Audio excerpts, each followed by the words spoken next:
Hi guys, welcome to Calm History Tales. Tonight, we step quietly into a world that feels familiar at first glance, yet quickly proves itself strange the longer you stay there. You wake before the sun fully commits to the sky. Not because an alarm demands it, but because light itself presses gently through thin glass and unfinished shutters. The room is cool. The air smells faintly of wood smoke that never truly leaves the walls. Somewhere nearby, a rooster clears his throat like an impatient neighbour.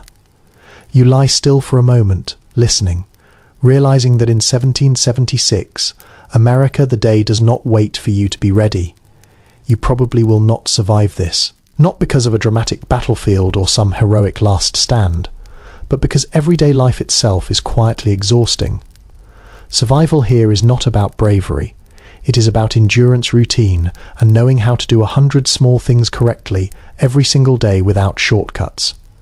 So before you get comfortable, take a moment to like the video and subscribe, but only if you genuinely enjoy what I do here. And while you are settling in, feel free to share where you are listening from and what time it is for you right now.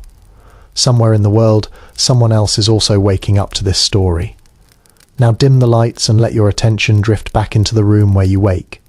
The bed beneath you is not really a bed in the modern sense. It is a wooden frame, sometimes just ropes stretched tight, topped with a mattress stuffed with straw, corn husks, or feathers if you are lucky.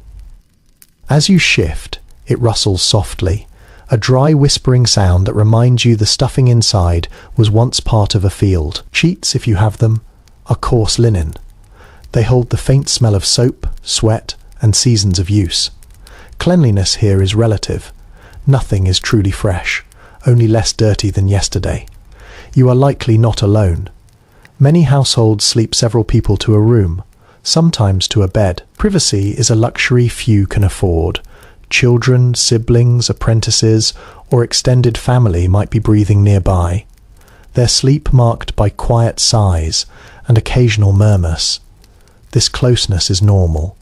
Personal space has not yet been invented as a concept anyone would recognize. As you sit up, the chill reminds you that fire is expensive in effort, not money.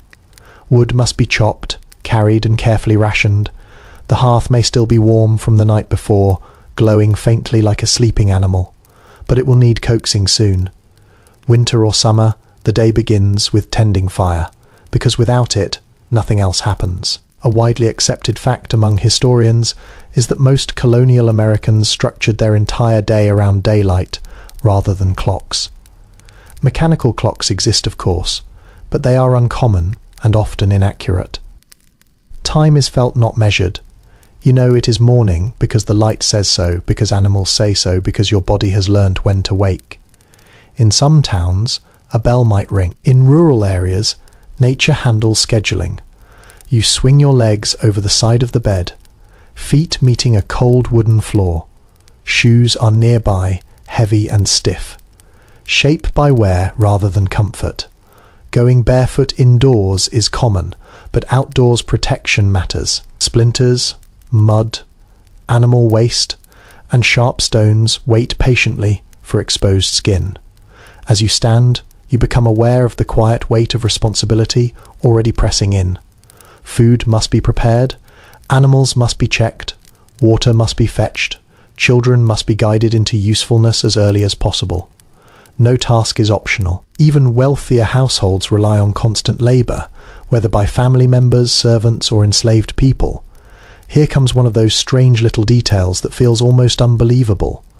Now, in many homes, people deliberately wake earlier than necessary, simply to sit quietly for a moment before the household stirs. Some letters and diaries hint at this private time as a rare mental refuge. Not meditation exactly, but a pause where thoughts can form without interruption. It is one of the few moments in the day that belongs entirely to you. Scholars continue to debate whether this early quiet was cherished in the same way across different classes, or if it was mostly a privilege of those whose labour allowed even a few spare minutes. What seems clear is that silence itself was valued differently. There is less noise overall, but far less control over when it arrives.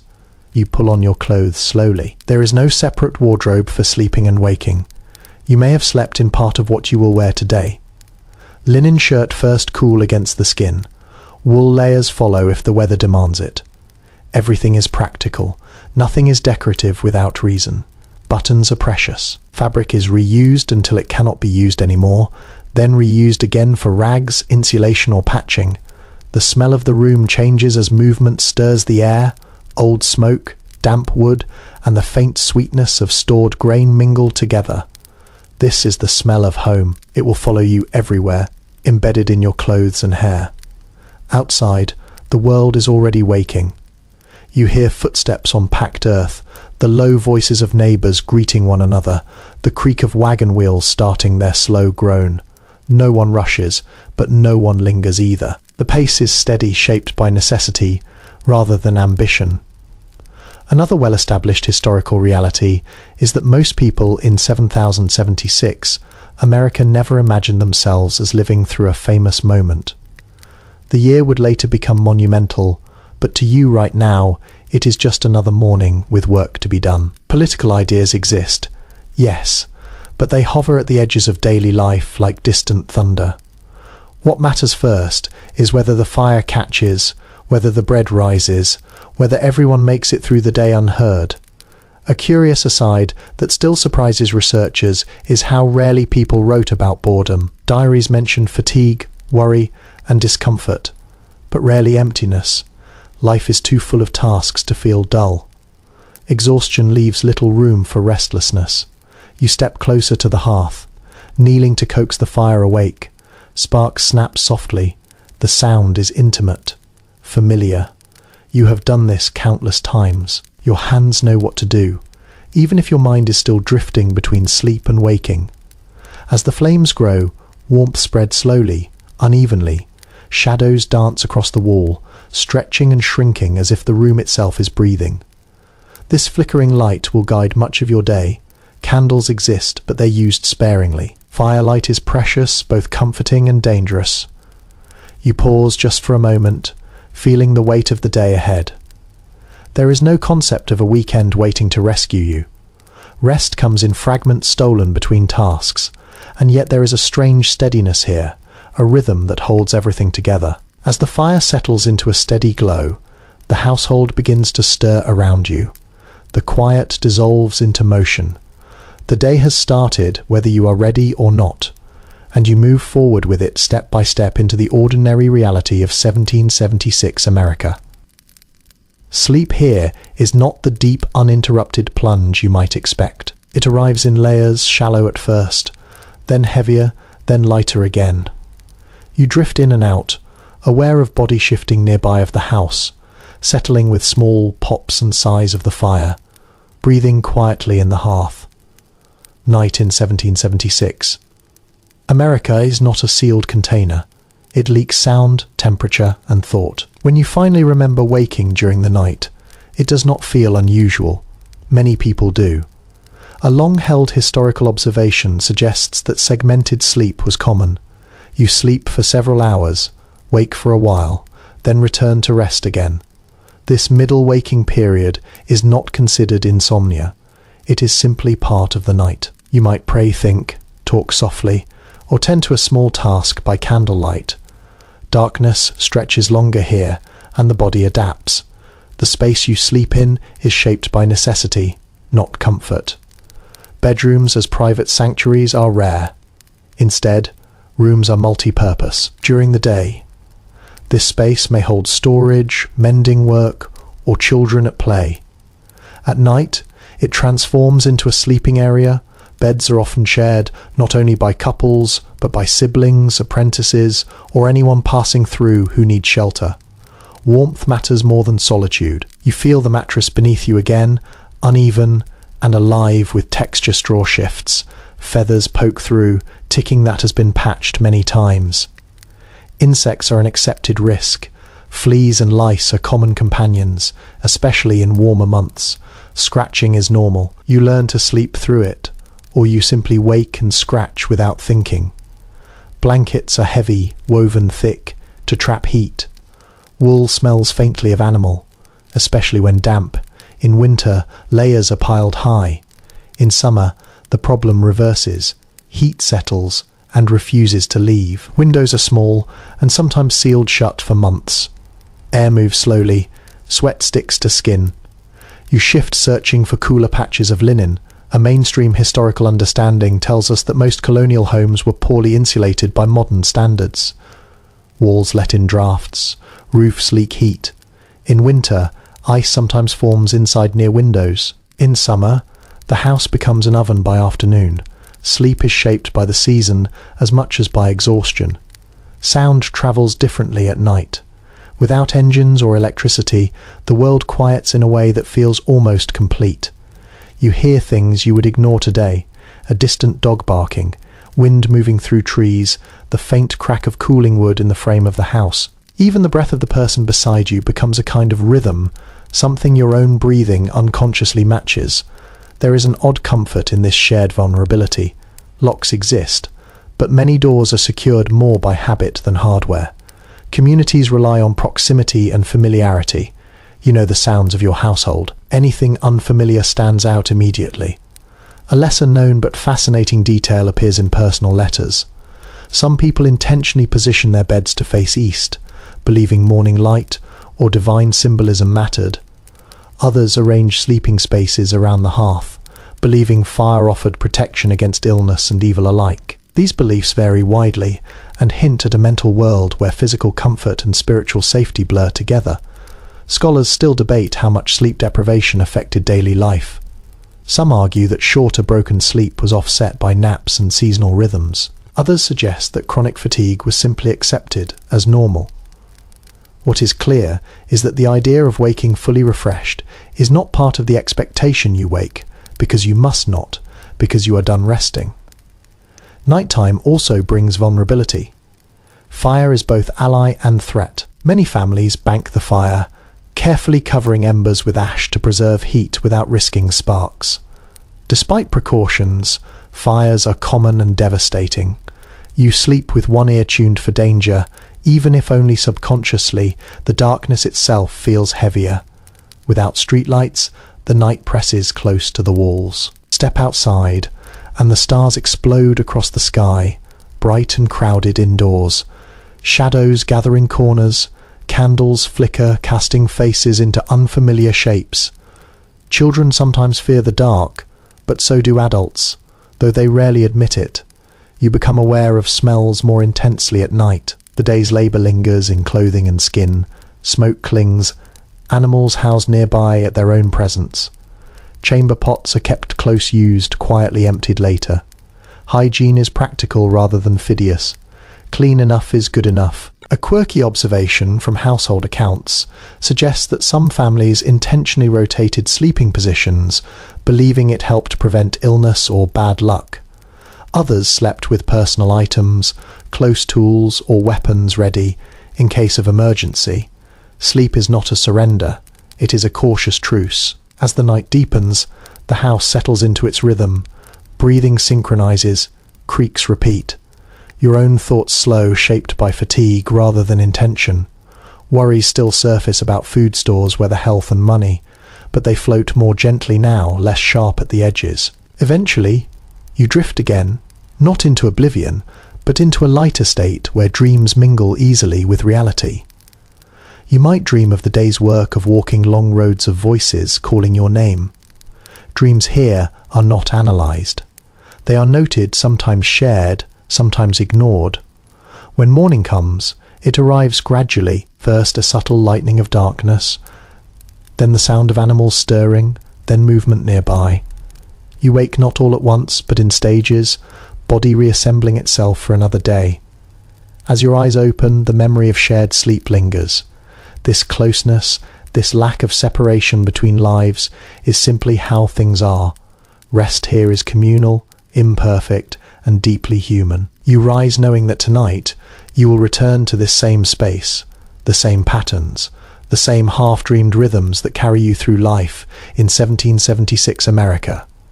You dress slowly, not because you are lingering, but because every garment has weight and consequence. Clothes into 1776, America are not expressions of personality. They are tools. They protect you from weather, from injury, from judgment. As fabric settles against your skin, you feel immediately whether the day will be comfortable or punishing.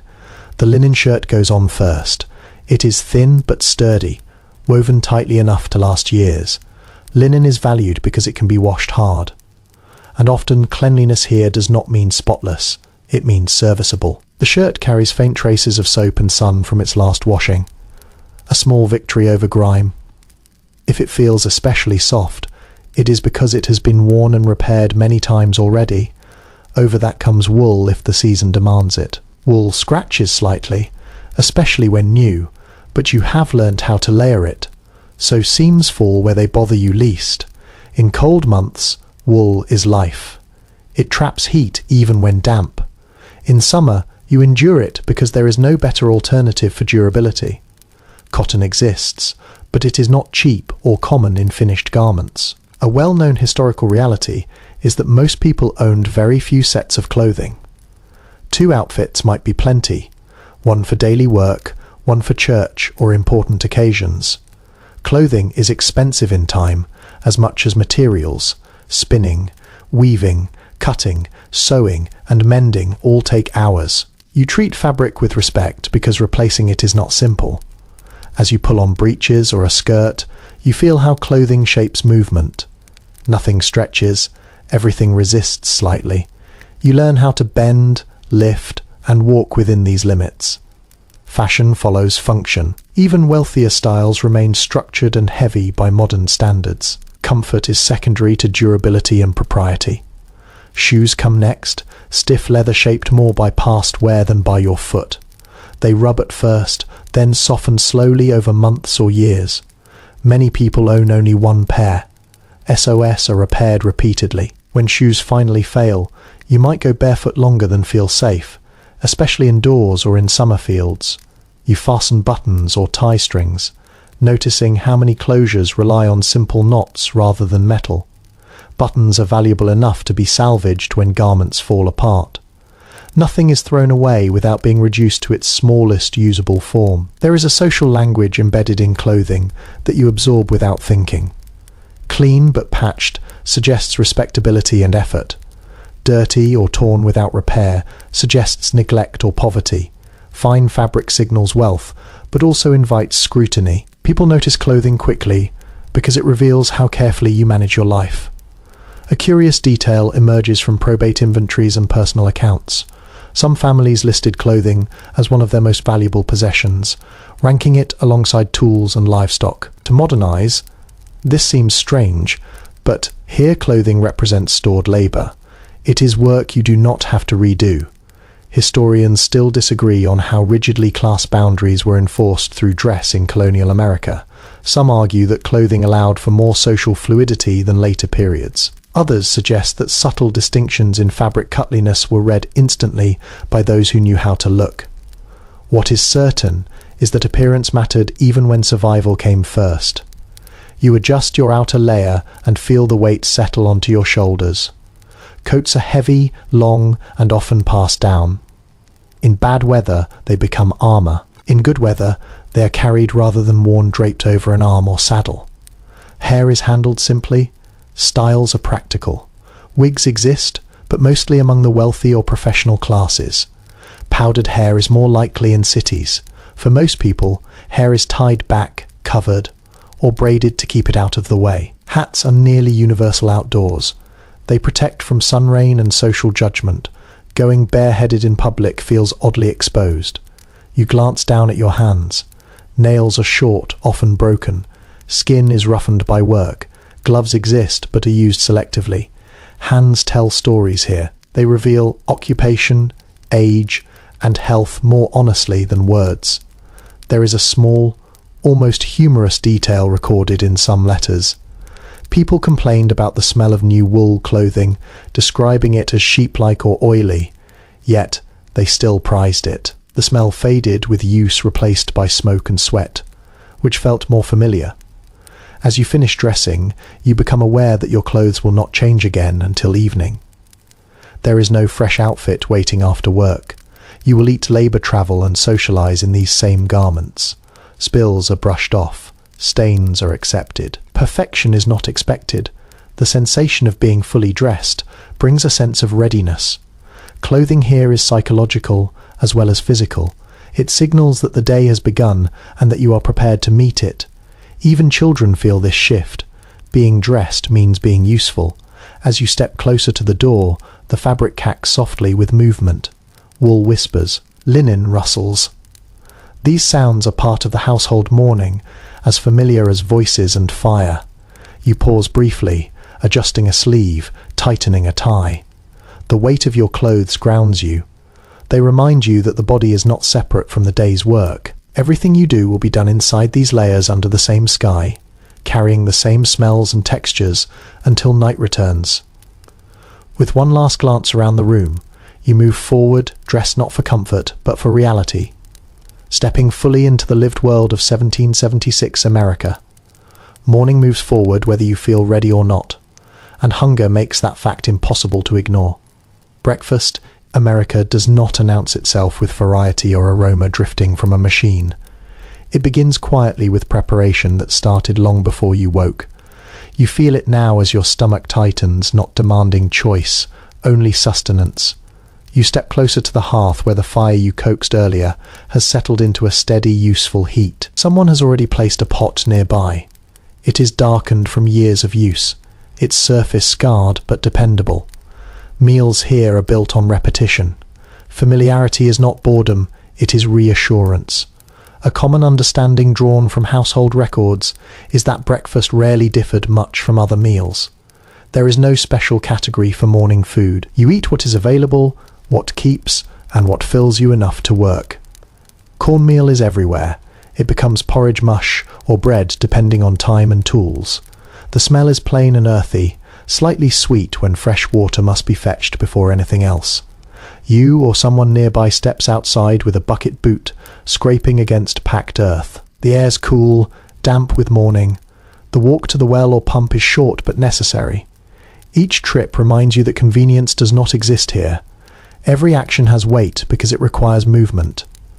Back inside, water is poured carefully. Nothing is wasted. Spills are wiped with practiced efficiency. The pot begins to steam slowly, releasing a smell that promises warmth more than pleasure. Salt might be added if you have it. Milk, if available, would be a luxury, especially fresh. More often, it is reserved for children or saved for butter and cheese. One small but telling detail appears again and again in family journals. Sweeteners are scarce. Sugar exists, but it is expensive and used sparingly. Honey or molasses might appear, occasionally transforming an ordinary meal into something special. When that happens, it is remembered. There is bread as well, dense and filling. It was baked days ago, sometimes weeks, and has hardened slightly. You tear it with your hands rather than slicing it. Knives are tools, not tableware. Butter is spread thin. If at all, fat is precious. It carries calories and flavor that your body craves.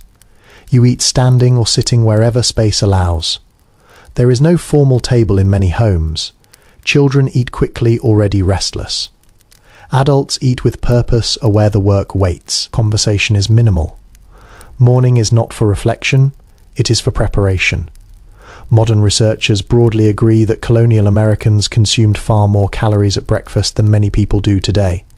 Not because they indulged, but because labor demanded it. Food is fuel. If you fail to eat enough now, you will feel it later in shaking hands and slowed movements. The act of eating is quiet. Utensils are few. Spoons are common, forks less. So plates are shared. Wooden bowls absorb smells from previous meals, layering flavors over time. This does not bother you. It is simply how things taste. There is a faint smell of smoke clinging to everything. It settles into food, clothing, and hair. You barely notice it anymore. Visitors do. Smoke is the background scent of life. An unusual practice surfaces in some regions. People dip bread into beer or cider at breakfast. This is not indulgence. It is practical. Water quality is unreliable, and fermented drinks are safer. Alcohol content is low. Even children may drink diluted cider. It hydrates and energizes without concern. There remains disagreement among scholars about how often meat appeared in morning meals. Some argue it was common in rural areas where livestock was accessible. Others suggest meat was saved for later in the day or special occasions. What seems clear is that breakfast was never meant to impress. It was meant to sustain you. Notice how quickly the meal disappears. There is no lingering. Bowls are scraped clean. Crumbs are saved for animals. Leftovers are folded back into the household rhythm. Nothing pauses the day for long. As dishes are cleared, you feel the shift. Eating is over. The day asserts itself again. Tools are gathered. Children are redirected. Animals wait. The fire must be adjusted for the next task. The absence of choice stands out. You do not ask what you want. You accept what is there. This acceptance shapes expectations. Contentment is quieter but steadier. You measure satisfaction by readiness rather than pleasure. A passing remark in a farmer's account mentions missing breakfast once during a harsh winter and remembering it vividly years later. Hunger leaves impressions when food is normally reliable. This tells you how central routine meals are to emotional stability. Your body feels warmer now. Steadier energy settles in, not like a rush, but like a slow filling of empty spaces.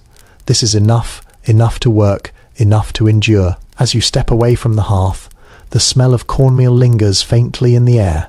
It will fade, replaced by other scents as the day unfolds. But for now, breakfast has done its job. You are fed, not spoiled, and ready to move forward into the long hours ahead, carrying the quiet strength that comes from knowing how to begin a day in 1776 America. You step outside, and the day meets you with sound before anything else. Not noise in the modern sense, but a layered presence that tells you life is already underway. The ground is firm beneath your feet, packed hard by years of use. As you walk, your boots make a dull rhythm against earth and wood, a sound that blends easily into the morning rather than interrupting it. The town or settlement around you feels awake without feeling hurried. Hooves strike the road with a hollow as a horse is led past its breath, puffing softly in the cool air. A wagon cacks protesting as weight shifts across its wooden frame. Somewhere nearby, metal taps against metal, steady and purposeful. These are the sounds of work beginning, not of chaos. What strikes you first is how open everything feels. Doors are left ajar. Windows are uncovered. Voices travel freely, carried by the air without engines or walls to stop them. You hear greetings exchanged casually, not shouted, just spoken with familiarity. People know who belongs here. Strangers stand out quickly. Accounts from the period consistently show that towns and villages were defined more by sound than by sight. You could often identify a place with your eyes closed, recognizing it by its rhythms. A port town smells of salt and tar and echoes with gulls and rigging. A farming village hums with animals, tools and human voices layered together. You walk a little farther and the smellscape shifts. Wood smoke thins as you move away from homes. Earth takes over damp and mineral. Manure is present, not hidden or apologized for. Animals share this space openly. Chickens scatter at your approach, feathers ruffling. A pig grunts unimpressed by your presence. People move with intention. No one wanders aimlessly for long. Even children carry objects, fetch items, or trail behind adults, absorbing the pattern of usefulness. Leisure exists, but it is tucked between obligations, not separate from them. There is a subtle social choreography unfolding. Men pause to exchange a few words, often about weather or work. Women communicate while moving, passing information as they carry baskets or tend to tasks.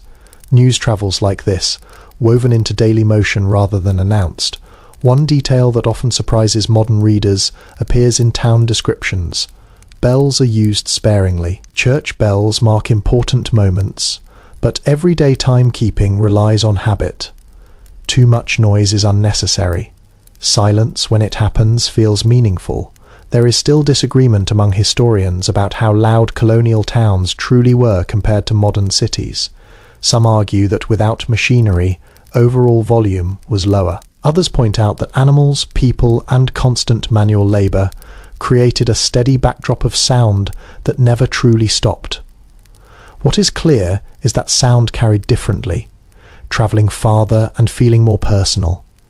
You notice how quickly you can identify individuals by sound alone.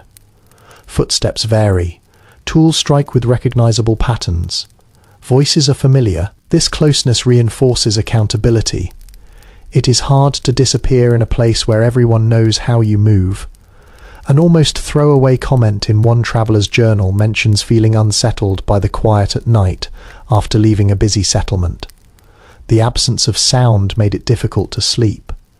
Noise here is not disturbance, it is reassurance. As you pass by workshops, the sounds sharpen slightly.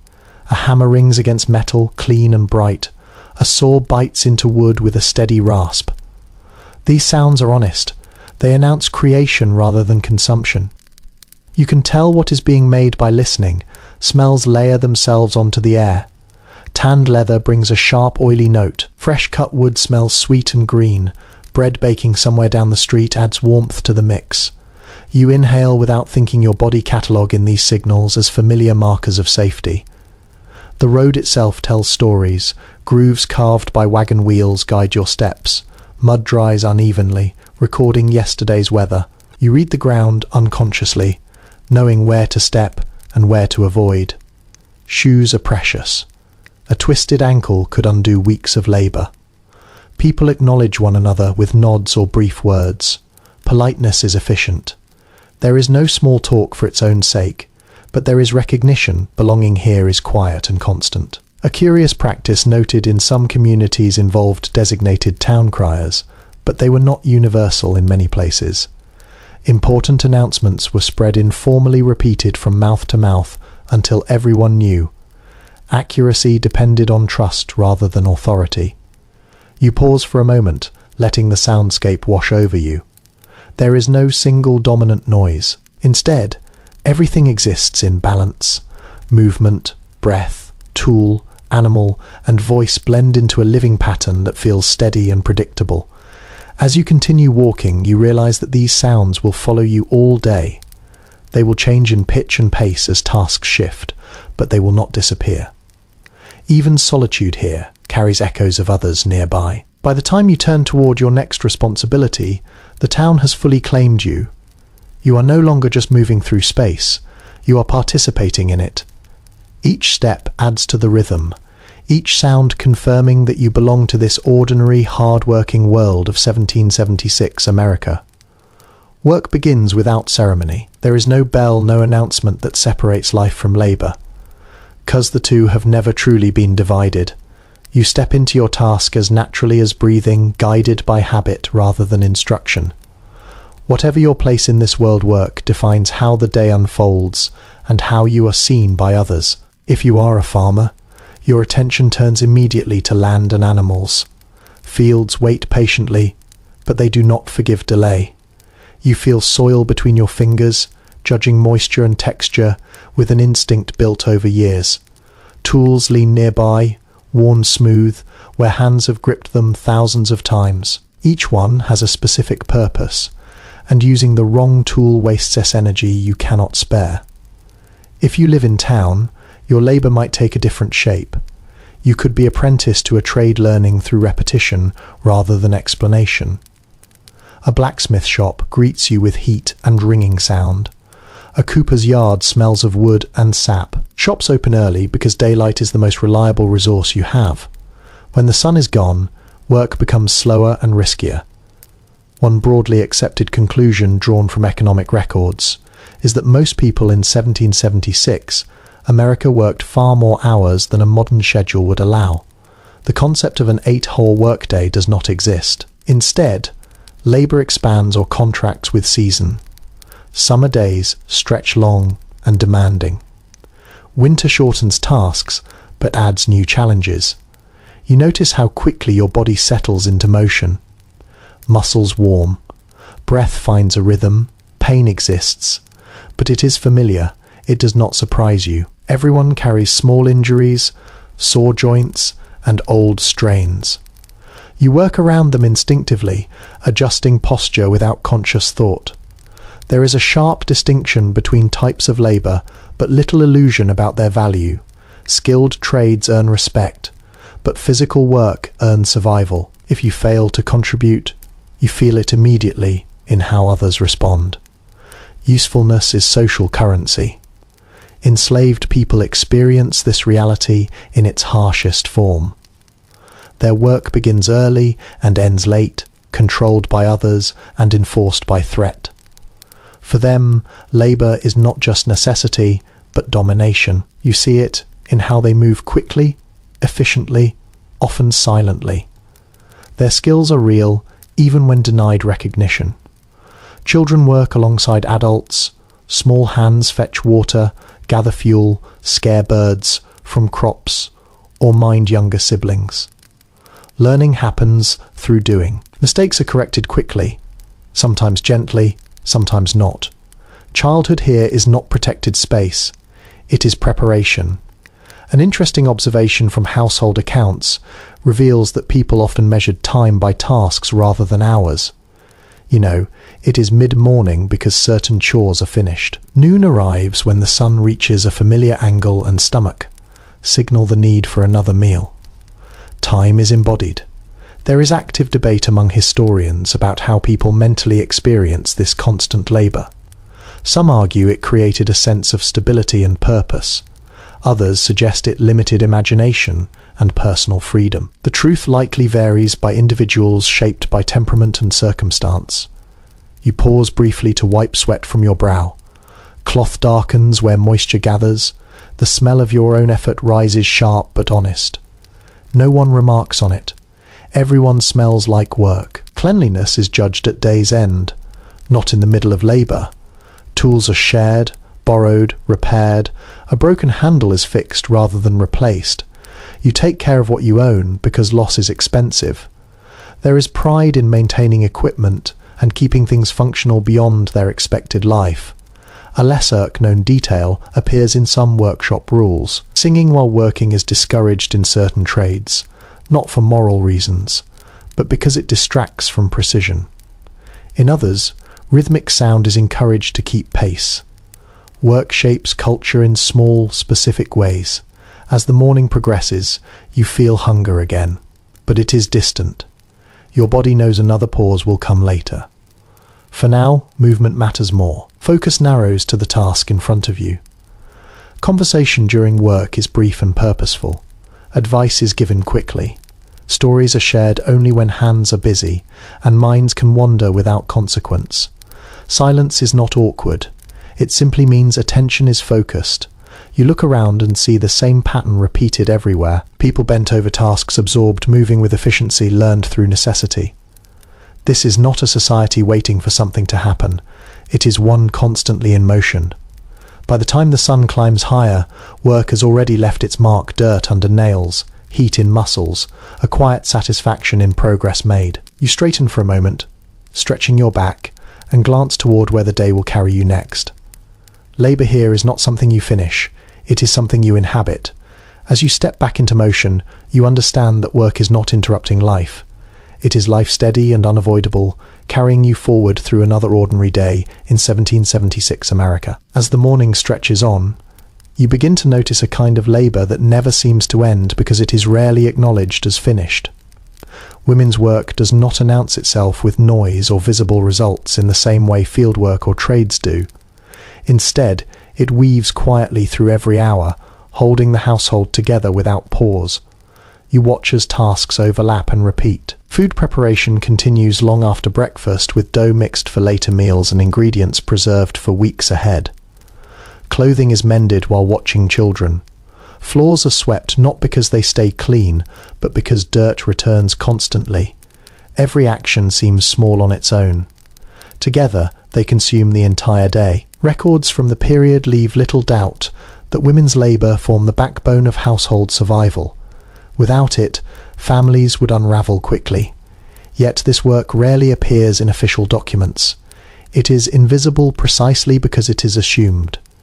You sense how skill develops through repetition. Hands move quickly, efficiently, without wasted motion. There is little instruction because knowledge passes through observation. Girls learn by watching then doing. Boys absorb it too, even if their future work will look different. Domestic competence is not optional. Time feels different here. Tasks do not begin and end cleanly. They circle back on themselves. Laundry waits, meals wait for fire.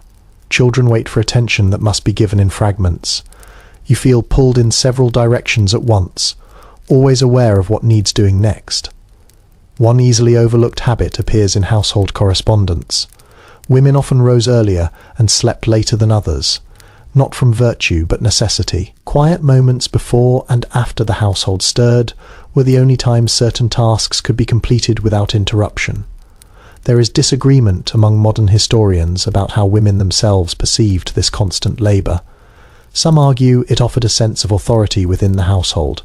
Others suggest it left little room for rest or self-definition by service. What emerges most clearly is complexity rather than simplicity. You notice how social expectations shape movement. Women circulate through spaces, rarely settling even when sitting hands remain busy. Idleness invites judgment. Industry signals respectability. Tools of this labour are humble, needles worn smooth, pots darkened by use. Brooms made from bundled twigs. These objects rarely survive long enough to be preserved, yet they shape daily experience more than anything displayed in museums. A small but telling behaviour shows up in account books. Women tracked household resources with precision, noting how much flour remained, how long soap lasted when fabric needed replacing. This quiet management often determined whether families weathered shortages or fell into debt. You feel the emotional weight of responsibility layered on top of physical work, caring for the sick, calming the frightened, mediating disputes. These tasks leave no visible product, yet they drain energy all the same. There is also creativity here, though it hides in practicality. Recipes vary by region and season. Clothing styles adapt to available materials. Songs are sung softly during work, not for performance, but to mark time and ease effort. The boundary between paid and unpaid labour blurs. Some women take in washing or sewing, for others folding commerce into domestic routine. Money earned this way is modest but crucial. It fills gaps that formal wages cannot. As midday approaches, you sense no clear transition. The work simply shifts shape. A pot is moved. A child is redirected. Fabric is folded. Everything continues. You realise that women's labour is not separate from the world you've been moving through. It supports it, cushions it, and makes it possible. Without these constant, unremarked actions, nothing else functions. As you move on, carrying this awareness with you, the day feels fuller, heavier, and more interconnected. The quiet endurance you have witnessed becomes part of the rhythm of 1776. America, steady and unbroken. Children are everywhere moving through the day, like smaller shadows of the adults around them. You notice them not because they are loud, but because they're always in motion. Childhood in 17 Dissect America is not a protected stage set apart from responsibility. It is a gradual entry into usefulness measured not by age, but by ability. You see a young child carrying a small bucket water sloshing carefully inside. Another gathers, kindling, selecting pieces light enough to lift, but dry enough to burn. These tasks are not assigned ceremoniously. They are learned through watching, then doing, then being corrected. Instruction is brief. Expectation is constant. Surviving family records make it clear that children were expected to contribute meaningfully as soon as they were able. By the age of 5 or 6, most are already helping in small but regular ways. By 10 or 12, many are working hours that would feel demanding even to adults today. Play exists, but it fits around work rather than replacing it. You notice games unfolding in stolen moments. A stick becomes a toy sword. A hoop is rolled along the road with focused delight. Laughter erupts briefly, then fades as someone calls a name or points toward a waiting task. Joy is quick, bright, and unplanned. Education happens unevenly. In some towns, schools operate for a part of the year, often only when agricultural demands lessen. Reading is valued, especially for religious reasons, but writing and arithmetic are less universal. Learning often takes place at home, guided by whoever has time and knowledge to spare. There is ongoing disagreement among scholars about how widespread formal schooling truly was in rural areas. Some evidence suggests attendance was sporadic and inconsistent. Other sources imply a stronger culture of informal literacy than previously assumed.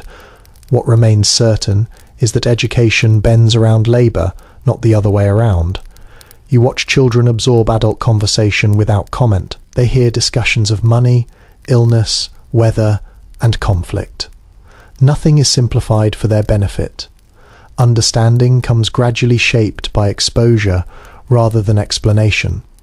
One revealing detail appears in apprenticeship contracts. Children, as young as 7, were sometimes legally bound to masters' learning trades in exchange for food, shelter, and training. Families often saw this not as loss, but as opportunity. Survival depended on placing children where they could eventually support themselves. Clothing marks this transition clearly. Young children wear loose, simple garments that allow growth. As they age, clothing becomes more structured, signaling readiness for responsibility. There is little room for rebellion when garments themselves limit movement into adult patterns. Discipline is present and direct. Mistakes are corrected quickly. Patience exists, but it is practical rather than indulgent. A dropped bucket means wasted water. A forgotten chore affects the whole household. Consequences feel immediate and real. You notice how closely children observe adults. They mimic posture, language, and habits. Skills are passed down not through instruction manuals, but through proximity. The rhythm of work becomes internalized early, shaping identity long before adolescence. A quietly surprising note appears in some diaries. Parents expressed pride not in children's happiness, but in their competence. Praise often followed evidence of reliability rather than creativity. This does not mean affection was absent. It simply took a different shape. There remains uncertainty among historians about how children emotionally experienced this early responsibility. Some argue it fostered resilience and confidence. Others suggest it limited play and emotional exploration. Both interpretations find support in personal accounts, reminding you that childhood then, as now, was not a single experience. As midday approaches, you see children adjusting easily to the pace of the day. They slow when adults slow. They speed up when urgency rises. They learn when to speak and when to stay quiet. You realize that childhood here is not something you pass through quickly. It blends gradually into adulthood, marked by increasing capability rather than sudden change. There is no clear line, only a steady accumulation of skill and expectation. As you move on, the presence of children lingers, their quiet competence, their brief laughter, their serious attention to small tasks all contribute to the fabric of daily life. They're not future participants. They're already here, shaping the world of 17 to 76 America alongside everyone else. As the day edges toward its middle, movement pulls you toward places where exchange happens. Markets, shops, and small points of trade do not exist as separate destinations. They are woven into the paths people already walk. You do not go shopping so much as you pass through moments where goods change hands. You arrive at a cluster of stalls and doorways that feel informal but purposeful. Goods are displayed, simply barrels stand open. Baskets sit within reach. Items are arranged so they can be inspected by touch, rather than admired from a distance. Nothing here is sealed, wrapped, or hidden behind glass. Surviving town records show that most trade in 1776, America occurred on a very small scale. Large merchants existed, especially in port cities, but everyday life depended on local exchange. You know who made the shoes you wear, you know who milled the grain in your bread. Trust is built through repetition rather than contracts. You pause near a stall where dried goods are measured out carefully. Scales are used, but often the seller's eye does the work. Reputation matters. Shorting a neighbour risks more than one bad transaction. It risks social standing. Money appears, but not as often as you might expect.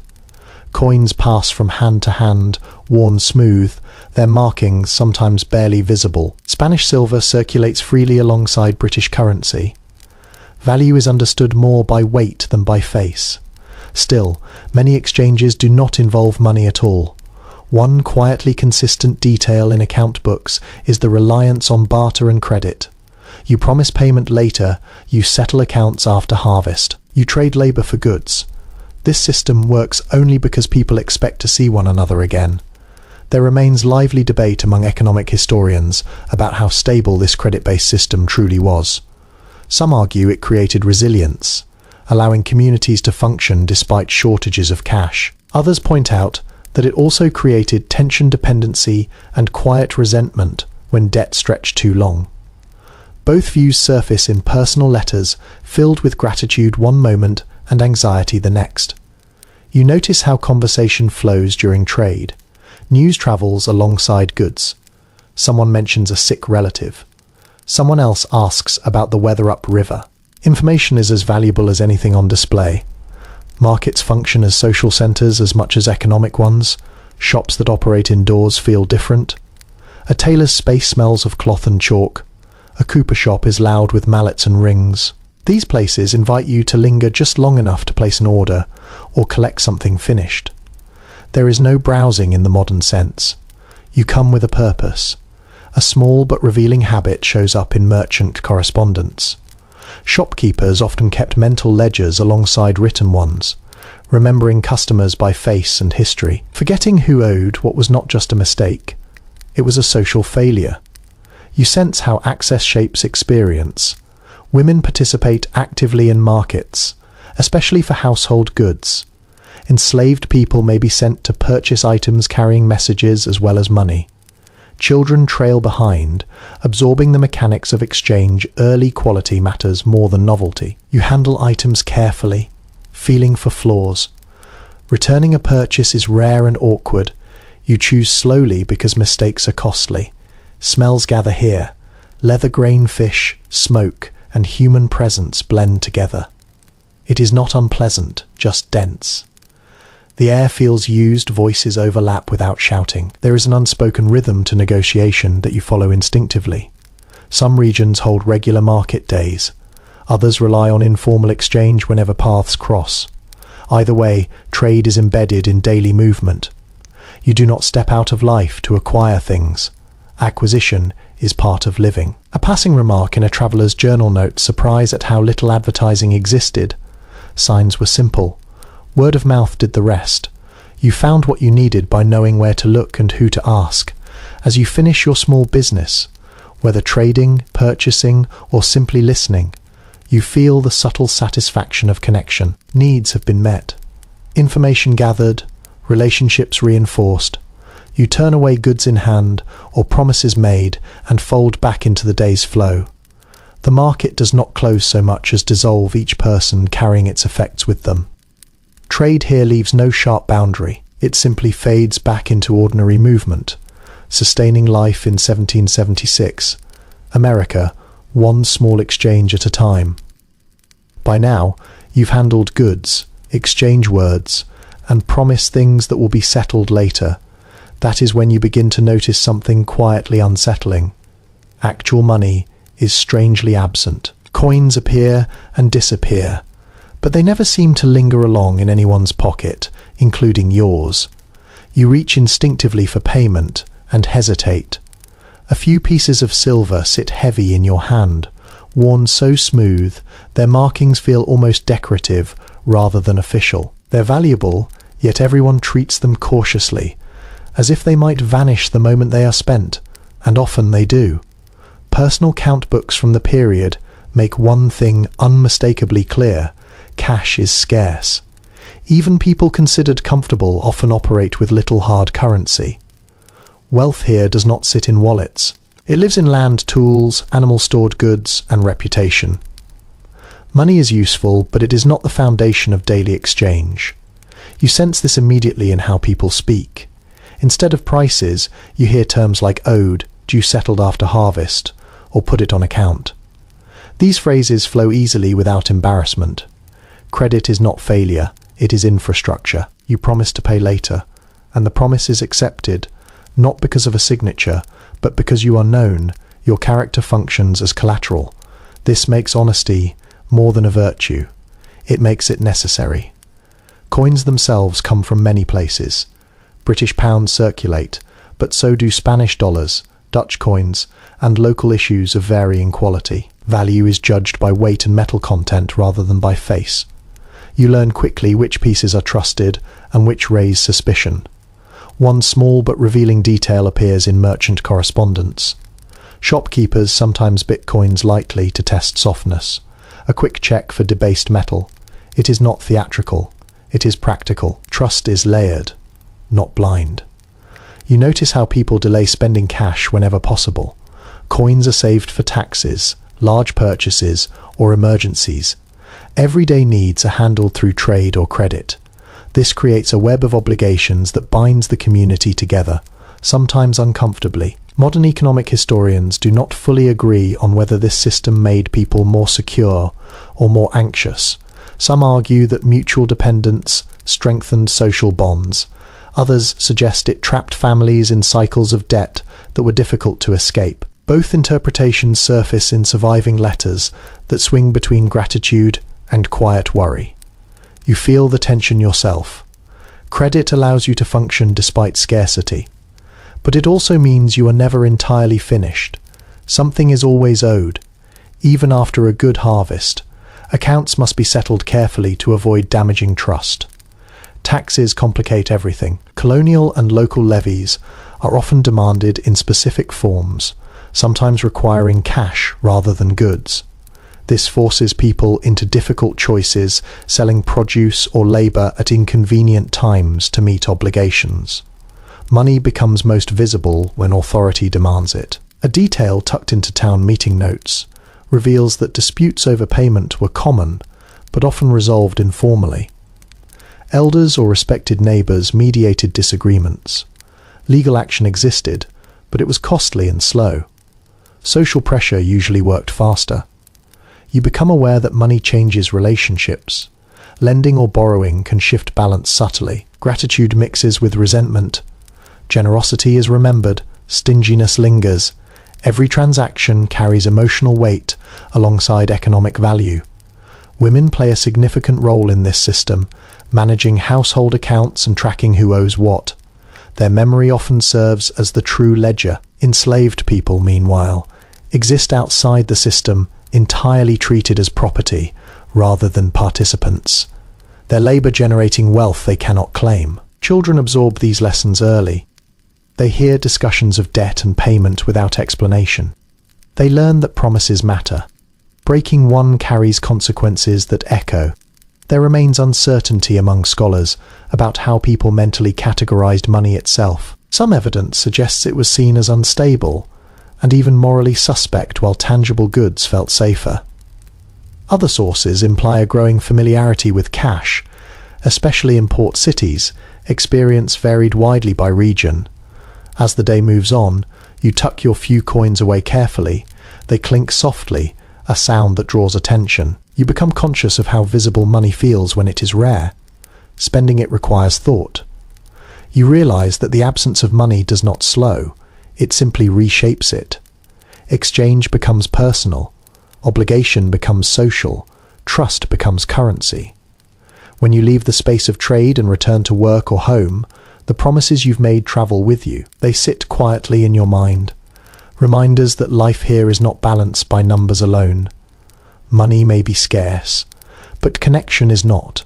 Every agreement ties you more tightly into the fabric of the community. As you move forward, you carry not just goods or tools, but relationships, expectations, and the quiet understanding that in 1756, American wealth is measured as much by who knows you as by what you own. By the time the day settles into its steady middle, hunger returns, quieter than the morning, but more persistent. Food here does not arrive in neat courses or planned menu. It emerges from what has already been prepared, preserved, or held back with intention. You eat what the season allows and what foresight has made possible. Meals beyond breakfast rely heavily on planning done weeks or months earlier. Meat, when available, is salted, smoked, or dried. Vegetables appear fresh, only briefly, then return in altered forms. Beans harden and are soaked patiently. Apples become slices, cider, or vinegar. Nothing is accidental. Every bite represents earlier labor, from kitchen records and farm journals. A clear pattern emerges. Diets are repetitive by design. Familiar food reduces waste and uncertainty. Variety exists, but it follows the calendar, not desire. You know when something will appear again, and that knowledge itself is comforting. You sit or stand where space allows eating, when the work briefly pauses. This meal might be eaten outdoors, leaning against a fence or stump, food balanced in one hand. Plates are optional. Bread often serves as its own container. Grease soaks in, adding flavor and calories. You taste salt immediately. It is present in nearly everything, not as seasoning but preservation. Salted pork, salted fish, salted butter. Your body craves it after sweating through labor. Thirst follows quickly, and you drink what is safe. Cider, small beer, or watered-down ale appear again. Water is used cautiously unless its source is trusted. An overlooked habit appears in household notes. People often dipped vegetables or bread into fat saved from earlier meals. Nothing rich was wasted. Fat carried energy through long afternoons, and even a small amount transforms simple food into something sustaining. You notice how little food is discussed as pleasure. Satisfaction comes from fullness, not indulgence. Still moments of enjoyment slip in. A well-smoked piece of meat, a fresh onion sliced thin, a crust that crackles just right. These moments stand out precisely because they are not guaranteed. There is ongoing disagreement among modern scholars about nutritional balance in colonial diets. Some argue that despite monotony, people consume sufficient calories and nutrients through whole foods. Others point to deficiencies during harsh seasons or poor harvests. The truth shifts year by year, household by household. You feel the meal settle slowly rather than rush. There is no sugar spike. Energy spreads evenly, preparing you for more work. You wipe your hands on cloth already marked by earlier meals. Stains accumulate without comment. Food storage shapes daily thinking. Root cellars stay cool and damp. Shelves hold jars sealed with wax or cloth. Barrels line walls, each containing something precious. You know what remains without checking constantly. Inventory lives in memory. Children eat alongside adults. Portions adjusted by need rather than age. No one is urged to clear a plate. Waste is discouraged quietly. Hunger later is a better teacher than scolding. A detail preserved in a traveller's account mentions surprise at how rarely people snack between meals. Eating is purposeful, not constant. Food is paused, not grazed. As the meal ends, remnants are gathered immediately. Bones saved for broth, crumbs for animals, liquid poured carefully back into storage. Nothing lingers on the table. The act of eating folds seamlessly back into labor. You stand again, feeling neither heavy nor light, just capable. The rhythm continues. Work resumes, the body knows how to use what it has been given. As you move forward into the afternoon, the memory of food stays with you, not as pleasure, but as quiet assurance. You are fueled enough to continue. That is all the day requires. In this world, food is not about choice or novelty. It is about continuity. Each meal ties you to the season, the land, and the work that made it possible. And as you step back into motion, you carry that steady nourishment with you. Another small thread in the fabric of everyday life in 1776 America. As afternoon advances, your awareness shifts to things people rarely discuss unless they fail. Water waste and cleanliness shape every hour, even when no one names them directly. You feel it in small decisions, in where you step, what you touch, and how often you wash your hands or do not. Water defines the limits of comfort. You fetch it repeatedly each trip, reminding you that every drop has a cost. Wells, pump streams, or rain barrels provide what you need, but none are effortless. Bucket strain, arms and back spills matter. You learn to move carefully, balancing weight with practiced ease. Period household manuals quietly confirm that most families used far less water than a modern person would expect. Washing is selective. Hands and faces receive attention. Clothes are washed only when truly necessary. Full bathing is rare, not from neglect but from logistics. Heating water requires fuel. Fuel requires labor. You smell the environment more keenly here. Earth animals smoke and human presence mix together without apology. Waste is managed close to home. Chamber pots are emptied daily, often into privies or designated areas away from wells. The process is routine, not shameful. Everyone knows it must be done. One revealing note in town ordinances mentions fines for dumping waste too near public paths. Cleanliness is not about sterility. It is about preventing obvious danger. Smell alone is not considered a problem unless it signals disease or threatens water sources. You notice how people develop an instinct for safe water. Some sources are trusted, others are avoided without explanation. Experience teaches quickly. Illness follows contaminated water, and memory does the rest. You drink carefully, preferring what has been boiled or fermented when possible.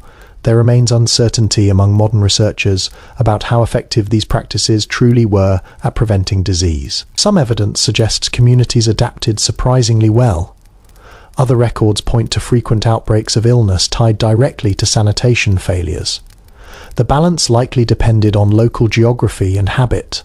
Soap exists, but it is homemade and used sparingly. Lea soap cleans aggressively, stripping skin as well as dirt. You rinse quickly. Avoiding overuse. Cleanliness here is functional, enough to prevent sickness, enough to keep clothes wearable. Laundry days are long and physically demanding. Water is heated, hauled, reused, then discarded. Clothes are scrubbed against boards or stones.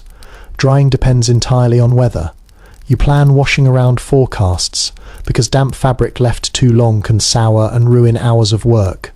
A small detail tucked into letters between friends reveals complaints about the smell of wet wool hanging indoors during winter. It lingered for days, heavy and unavoidable. People endured it because alternatives were limited. You adjust your movements instinctively to avoid filth. You step around puddles whose origins you do not question. You watch where animals pass.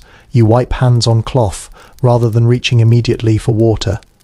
These habits form early and stay with you. Children learn quickly as well.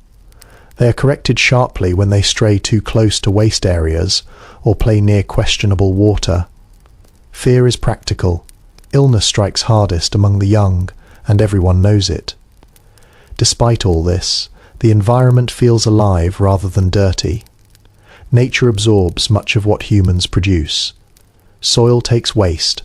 Animals, the system is imperfect, but it functions well enough to sustain life. An understated observation from a visiting European noted surprise at how little people complained about smells. What overwhelmed outsiders barely registered for residents. The nose adapts just like everything else. As the afternoon continues, you rinse your hands once more, shaking off droplets before returning to work.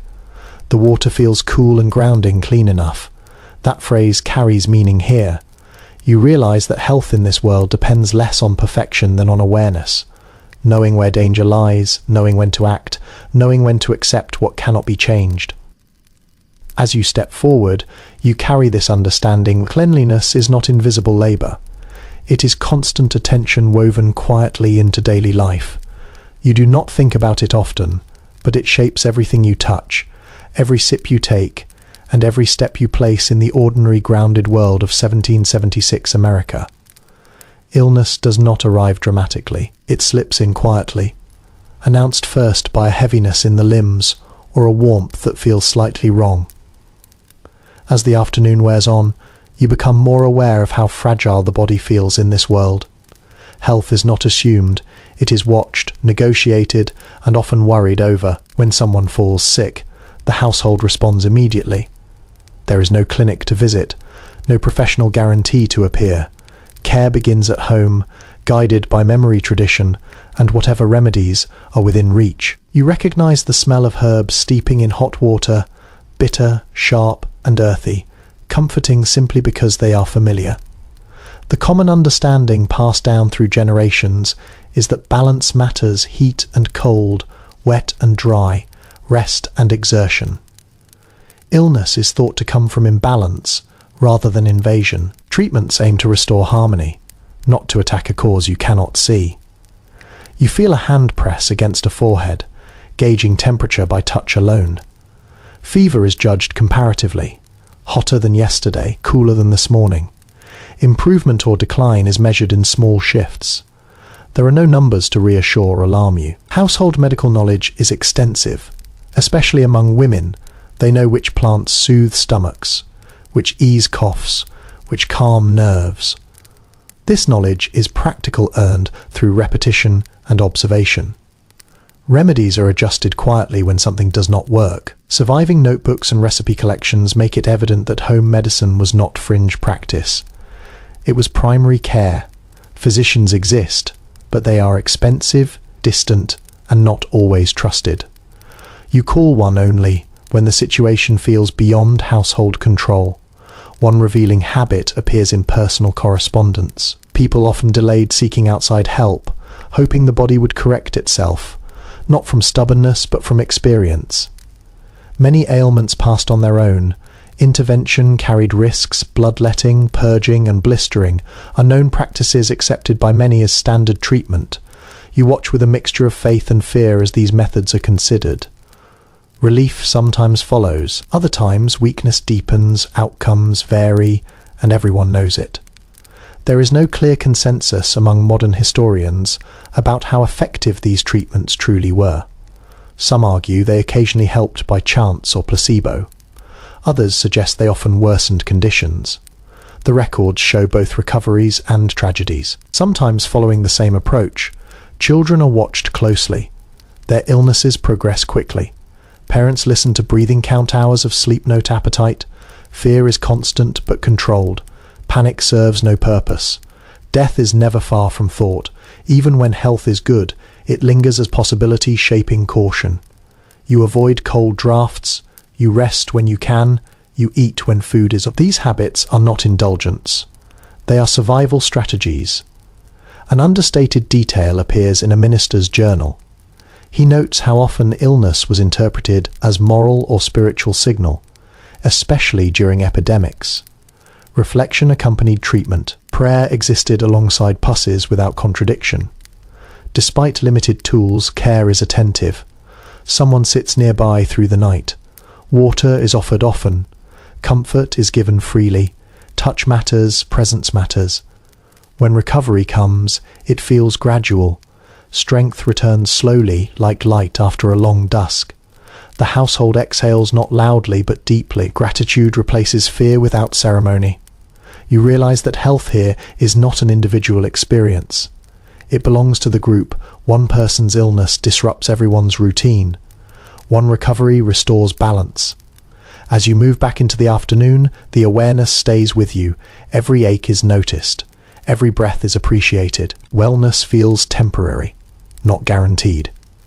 In this world, medicine is woven into daily life, shaped by hope, habit, and shared knowledge. You carry that understanding forward, knowing that staying well. In 1776, America depends as much on care and caution as on luck, and that every ordinary day lived without illness is quietly celebrated. As the afternoon light begins to soften your steps, carry you toward a space that feels quieter without being empty. Faith here is not something reserved for a single hour or a single building. It threads itself through the day in habits, so familiar they barely register as belief anymore. You sense it in the way people pause before eating even briefly, in the phrases woven into ordinary speech, in the expectation that life unfolds under some larger order, whether named often or rarely. Religion here is not always loud, it is steady. Church buildings exist simple and unadorned compared to what you might expect. Benches are hard, windows are plain. The focus is not on beauty but on gathering. When people attend, they do so because it anchors the week marking time as much as offering guidance. Personal journals and community records consistently show that religious attendance was one of the few truly communal routines shared across classes. Wealth and poverty sat side by side, at least in theory. The same words were spoken to everyone, even if they landed differently. Sermons are long by modern standards. Attention is expected, not optional. You listen not only for moral instruction, but for reassurance that hardship has meaning. Faith provides a framework that helps explain suffering without resolving it. Outside formal worship, belief appears in smaller ways. A whispered prayer during illness, a reference to providence when plans succeed or fail. These moments are not dramatic, they are reflexive. A small but telling habit shows up in letters between friends. People often ask one another to remember them in prayer, especially during uncertain times. This request carried real comfort, reinforcing a sense of being held within a larger community. There is no single religious experience. Congregations differ. Interpretations vary. Some emphasize discipline and restraint. Others focus on mercy and inner reflection. Arguments happen, sometimes quietly, sometimes openly, shaping divisions that feel personal rather than abstract. Modern scholarship remains divided on how deeply individual belief motivated daily behavior versus how much religion functioned as social expectation. Evidence supports both views. For some, faith was intimate and guiding. For others, participation maintained belonging more than conviction. You notice how children absorb religious language early, repeating phrases without fully understanding them. Meaning accumulates slowly, layered over years of listening and repetition. Faith also shapes moral boundaries. Reputation matters deeply. Public behavior reflects not just on you, but on your household. Shame carries weight. Forgiveness does too, though it often requires visible repentance. An offhand remark preserved in a traveller's diary notes surprise how rarely people openly questioned belief, even when doubt existed. Questions were often private work through internally or with trusted companions rather than aired publicly. As evening approaches, religious routine blends seamlessly into daily rhythm. There is no sharp transition. Faith does not interrupt life, it accompanies it. You feel how this presence steadies people, offering language for hope and patience in a world filled with uncertainty. Belief provides something firm to lean against, even if it never answers everything. As you move on, the quiet influence of faith lingers, not as doctrine but as habit, as reassurance, as a shared understanding that whatever the day has demanded, it exists within a story larger than any single person. In 1776, American religion is less about spectacle and more about continuity. It flows gently beneath daily life, shaping choices, easing fear, and reminding you that endurance itself can be an act of faith. By late afternoon, the pace of the day loosens slightly. Not because work is finished, but because bodies and minds begin to feel the weight of hours already spent. This is when small pockets of leisure appear, not planned or announced, but discovered almost accidentally between obligations. You notice it in the way someone lingers a moment longer than necessary after completing a task, in the way voices soften, in the brief pause where no one immediately reaches for the next chore. Leisure here is not a destination, it is a breath. Games emerge quickly and vanish just as fast. Cards are shuffled, played on rough surfaces, then tucked away. Dice roll across a table, the sound sharp and satisfying. Stakes are modest, often symbolic. Winning brings bragging rights more than wealth. Losing brings laughter or mild annoyance, never outrage. Surviving descriptions of daily life suggest that storytelling was among the most common forms of entertainment. You listen as someone recounts an event from years ago, details shifting slightly with each telling. Accuracy matters less than rhythm. Stories are shared to pass time, to teach lessons, or simply to connect. Music appears without ceremony, a fiddle emerges. A tune begins, feet tap without conscious decision. Songs are familiar passed down, rather than composed singings communal.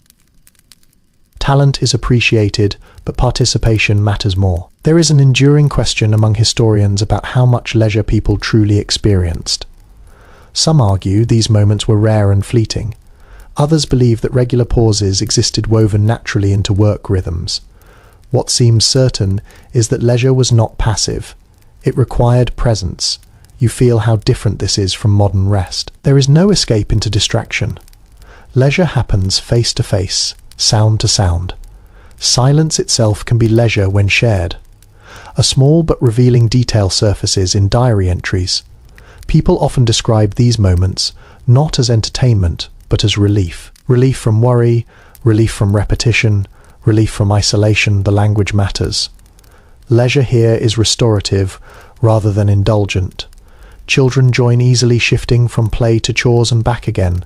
Adults watch, sometimes smiling, sometimes offering correction, even in moments of rest. Teaching never fully stops. Religious restrictions shape pleasure subtly. Certain games or activities discouraged on specific days. This does not eliminate pleasure. It redirects it. Walking, conversation, and quiet reflection become acceptable alternatives. You notice how weather influences everything. A clear evening invites gathering outdoors. A cold or wet one drives people closer together indoors. Space determines activity. Narrow rooms encourage conversation. Open yards invite movement. An offhand comment preserved in a letter mentions missing these small moments while travelling. Work could be found anywhere familiar leisure could not. This reveals how tied enjoyment was to community rather than activity. As dusk approaches, leisure fades without resistance. No one clings to it. There is understanding that rest has limits. Evening brings its own demands. You stand and stretch, feeling muscles loosen slightly. Laughter lingers in the air for a moment, then dissolves. Tools are picked up again. Animals need tending. Fires need attention. What stays with you is not the activity itself, but the feeling of shared presence. Leisure here confirms belonging. It reminds you that even in a life shaped by necessity, there is room for connection. As you move back into work or preparation for evening, you carry that quiet warmth with you. It does not last long, but it does not need to. Its value lies in its brevity. In 1776, America does not promise escape. It offers grounding. It reminds you that endurance is easier when shared, and that even the busiest days contain moments where life feels briefly, gently balanced. As afternoon gives way to early evening, you begin to sense a subtle shift in how people carry themselves. Voices lower slightly, movement slow. Attention turns outward, not towards tasks, but toward information. This is the hour when news drifts in. Rarely announced, often overheard. There is no headline waiting for you.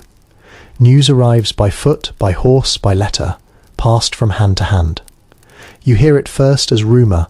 Someone mentions a price change upriver. Someone else repeats a story heard from a traveller 2 days ago. Accuracy is uncertain, but relevance is immediate. You listen carefully, weighing tone as much as content. What everyday correspondence consistently shows is that most people relied almost entirely on spoken networks for information. Newspapers exist, but they circulate slowly and unevenly. Many households never see one at all. Even when papers are available, they're often read aloud, shared, discussed, and argued over collectively. You watch how people assess what they hear, who said it matters, where it came from matters. News from a trusted neighbour carries more weight than news from a stranger passing through. Credibility is personal, built over time. Letters are prized objects. When one arrives, it is handled with care. The paper itself feels valuable. Ink has bled slightly. Words are compact, written to conserve space. You notice how a letter gathers people around it, how listening becomes a shared act. An easily missed habit appears in family accounts.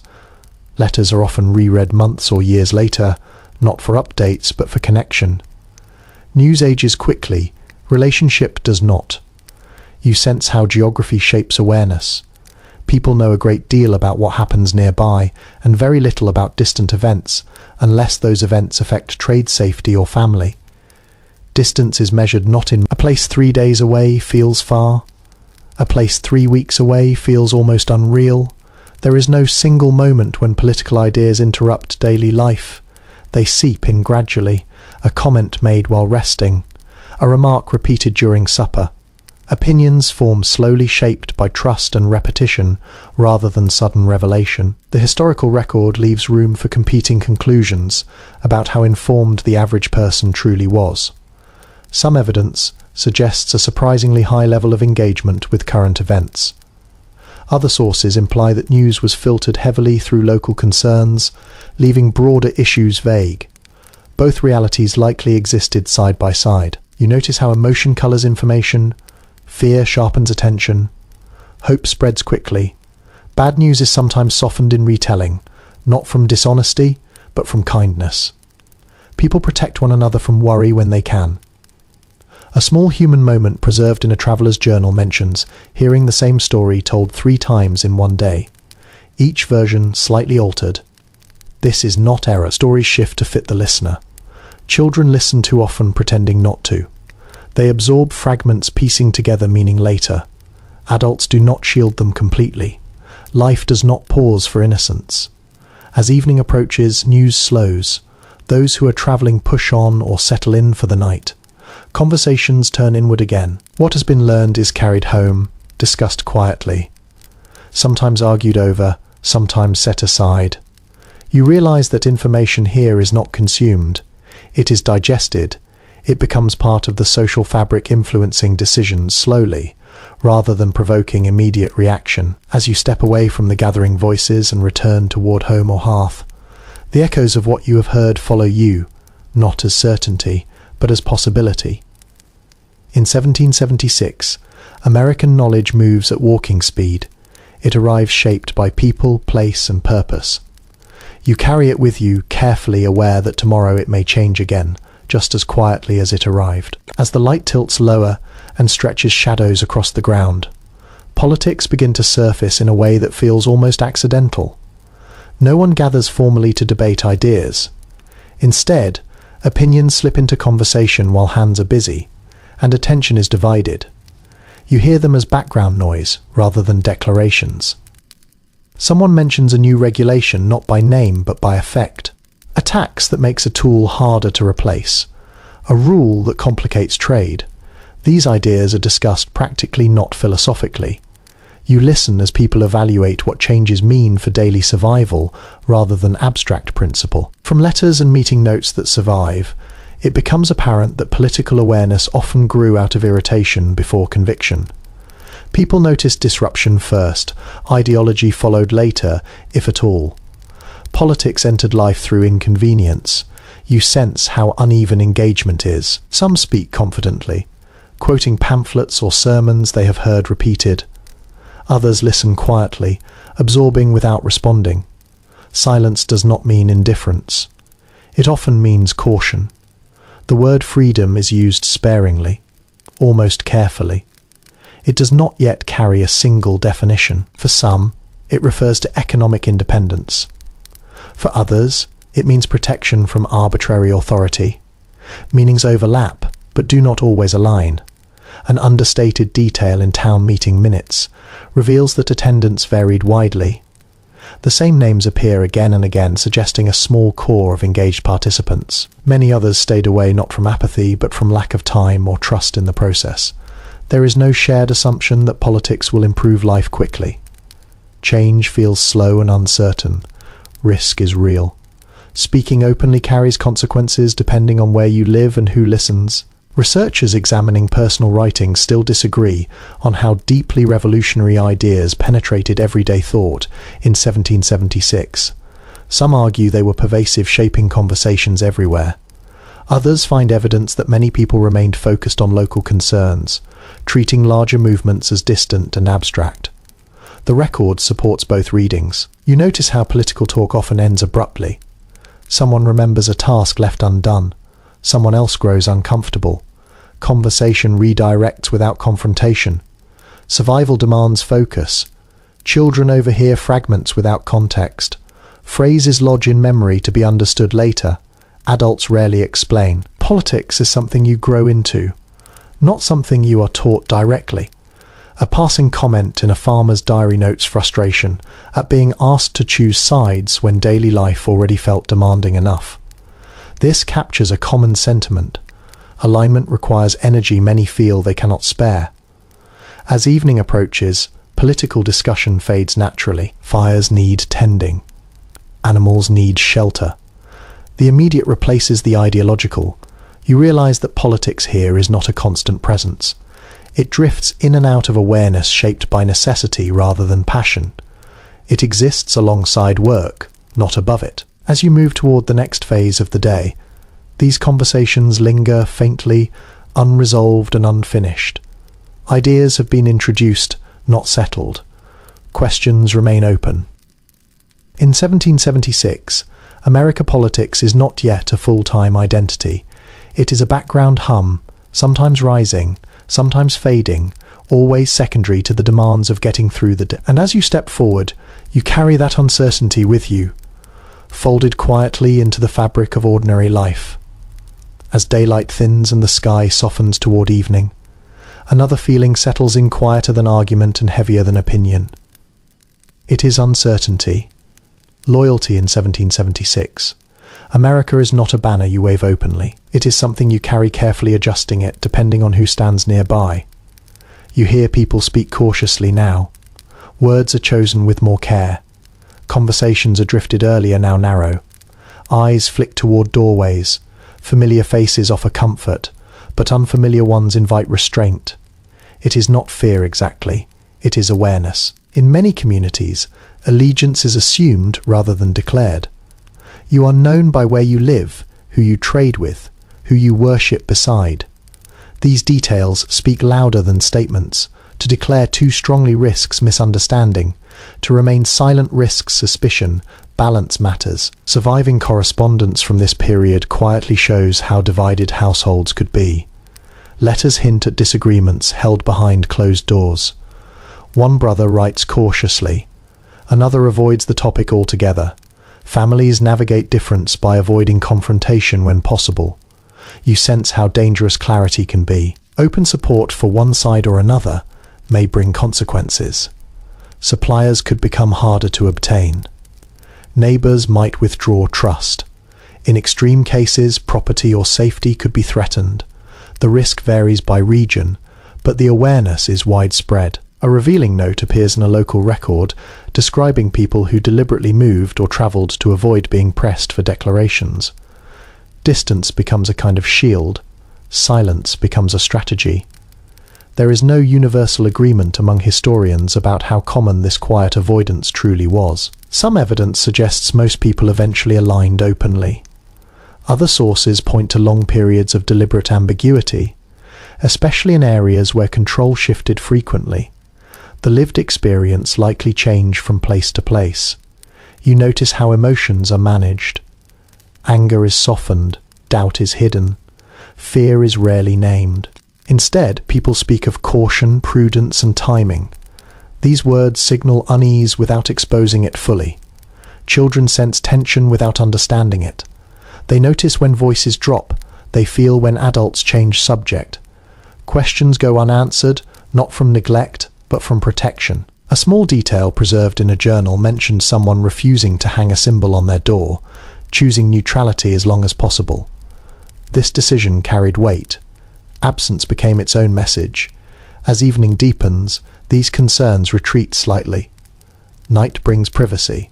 The household closes in on itself. Candles are lit, doors are secured. Conversation becomes more honest within trusted walls. You feel how loyalty here is layered rather than fixed. It is shaped by safety, family, livelihood, and belief, all pulling in different directions. Choice is rarely simple. As you prepare to move further into the evening, this sense of quiet calculation stays with you. You understand now that uncertainty is not weakness. It is adaptation. In this moment, in this fading light, loyalty remains unresolved, carried quietly from one day to the next. And as you step forward into the gathering dark, you do so with care, knowing that in 1776, America's survival often depends not on what you believe, but on when and where you choose to reveal it. As evening settles more firmly, your awareness is drawn to a reality that has been present all day, but rarely spoken aloud. Slavery is not a separate system running alongside daily life. It is embedded within it, shaping routines, spaces, and relationships so completely that many people barely remark on it anymore. You notice it first in movement. Enslaved people work continuously, often anticipating needs before they are voiced. They move quickly, efficiently, with an attentiveness born not of eagerness but necessity. Their labor supports households, farms, workshops, and businesses, forming a foundation. Others stand on without acknowledgement. Everyday routines quietly reveal how normalized this presence has become. Tasks are assigned without explanation. Orders are given casually, sometimes without words at all. Silence itself becomes a language heavy with expectation. You sense how deeply this system has trained everyone within it. Work here takes many forms. Field labor is the most visible, back-breaking, and relentless. Domestic work is constant and intimate, performed inside homes where boundaries blur. Skilled labor also appears. Blacksmithing, carpentry, cooking, and childcare all rely on expertise developed through repetition and enforced learning. You feel the imbalance immediately. Labor produces value, but ownership of that value belongs elsewhere. Even moments of rest are regulated. Even family connections are fragile, subject to separation without warning. The weight of this reality presses quietly against the rhythm of the day. A detail slips through almost unintentionally in plantation inventories. Enslaved individuals are listed alongside tools and livestock, valued in monetary terms that reduce human lives to entries on a page. The language is practical, efficient, and devastating. At the same time, resistance exists everywhere, often subtle enough to escape notice. A task completed slowly, a tool misplaced, knowledge withheld. These acts are small, but they carry risk. You sense the courage it takes to claim even a fragment of control. Some enslaved people negotiate space within the system. Skills provide leverage. Trusted positions offer limited protection. Gardens tended after dark supply food and moments of autonomy. Community forms quietly, often unseen by those who benefit most from the labor. The rhythm of ordinary life makes clear that slavery is not confined to one region, though its forms differ in the south. Large plantations dominate. In the north, enslaved people appear in homes, shops, and ports, often fewer in number, but no less constrained. The system adapts to place. There is an unresolved tension in the historical record when it comes to daily interactions. Some sources describe moments of apparent familiarity between enslaved people and those who claim ownership. Other accounts reveal constant threat beneath the surface. The sources refuse to settle neatly into a single interpretation. You notice how children learn this reality early. They observe who commands and who obeys. They absorb hierarchy before they understand it. This learning happens without formal instruction. It simply exists. Religion is sometimes used to justify the system, sometimes to soften its edges. Enslaved people adapt belief to their own needs, finding meaning and hope where possible. Song, stories, and shared rituals carry strength that cannot be measured or controlled. A small but oddly revealing habit shows up in personal letters. Owners often wrote about enslaved people's health or productivity with concern, not always from compassion but from dependence. The system relies on bodies remaining functional. Care and control intertwine uncomfortably. Punishment exists as constant possibility. You sense it in posture, in the way eyes track movement, in the careful navigation of space. Fear does not always appear dramatic. Often it manifests as vigilance, and yet life continues within this constraint. Laughter appears, relationships form, love persists. These moments do not erase suffering, but they reveal humanity that refuses to be extinguished. Modern analysis pulls in different directions when trying to measure how enslaved people experience daily life emotionally. Some evidence emphasizes resilience and community. Other sources highlight trauma and loss. Both are present, coexisting within the same lived reality. As night approaches, work finally slows. Fires are banked. Tools are set aside. For some, rest arrives in shared quarters or small shelters. For others, even nighttime brings obligation.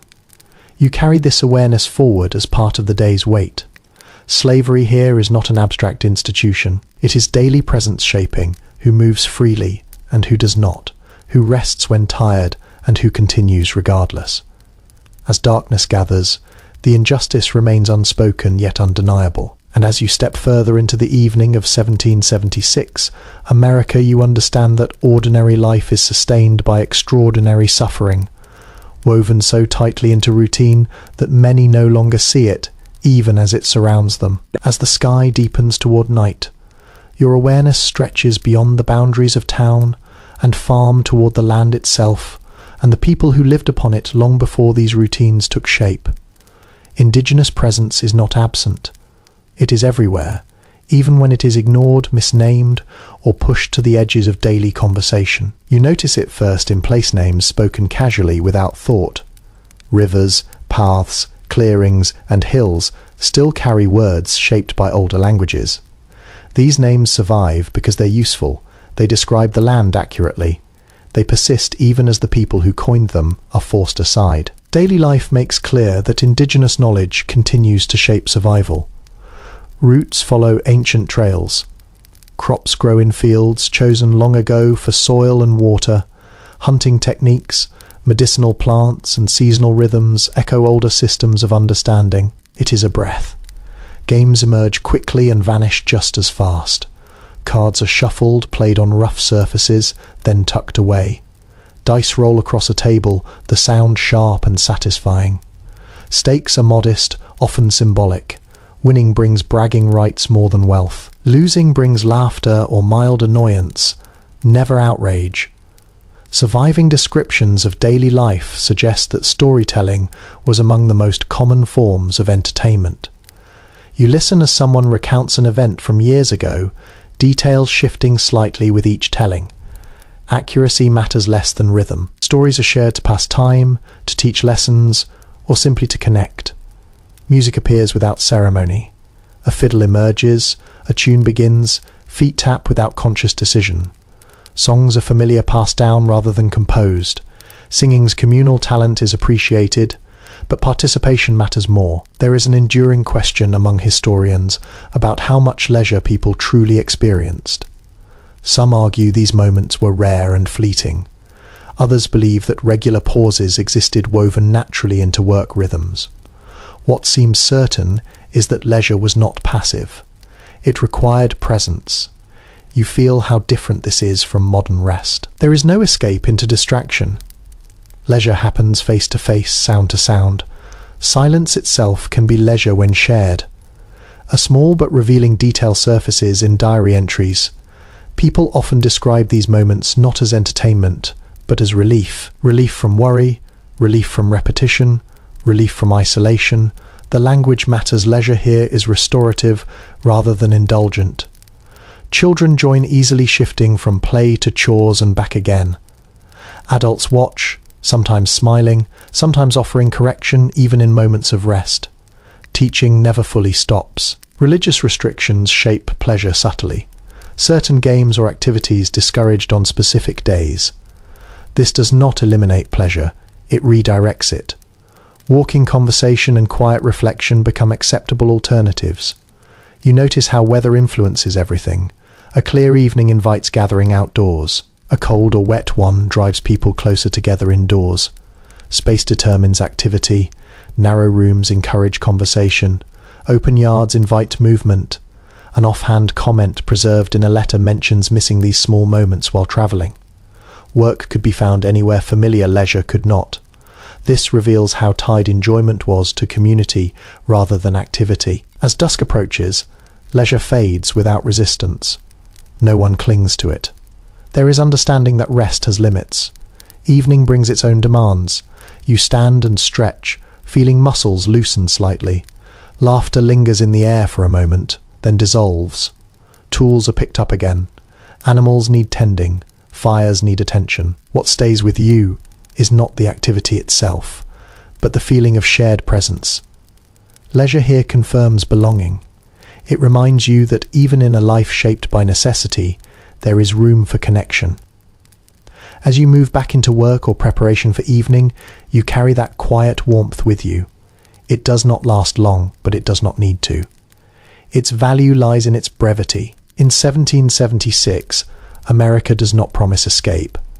It offers grounding.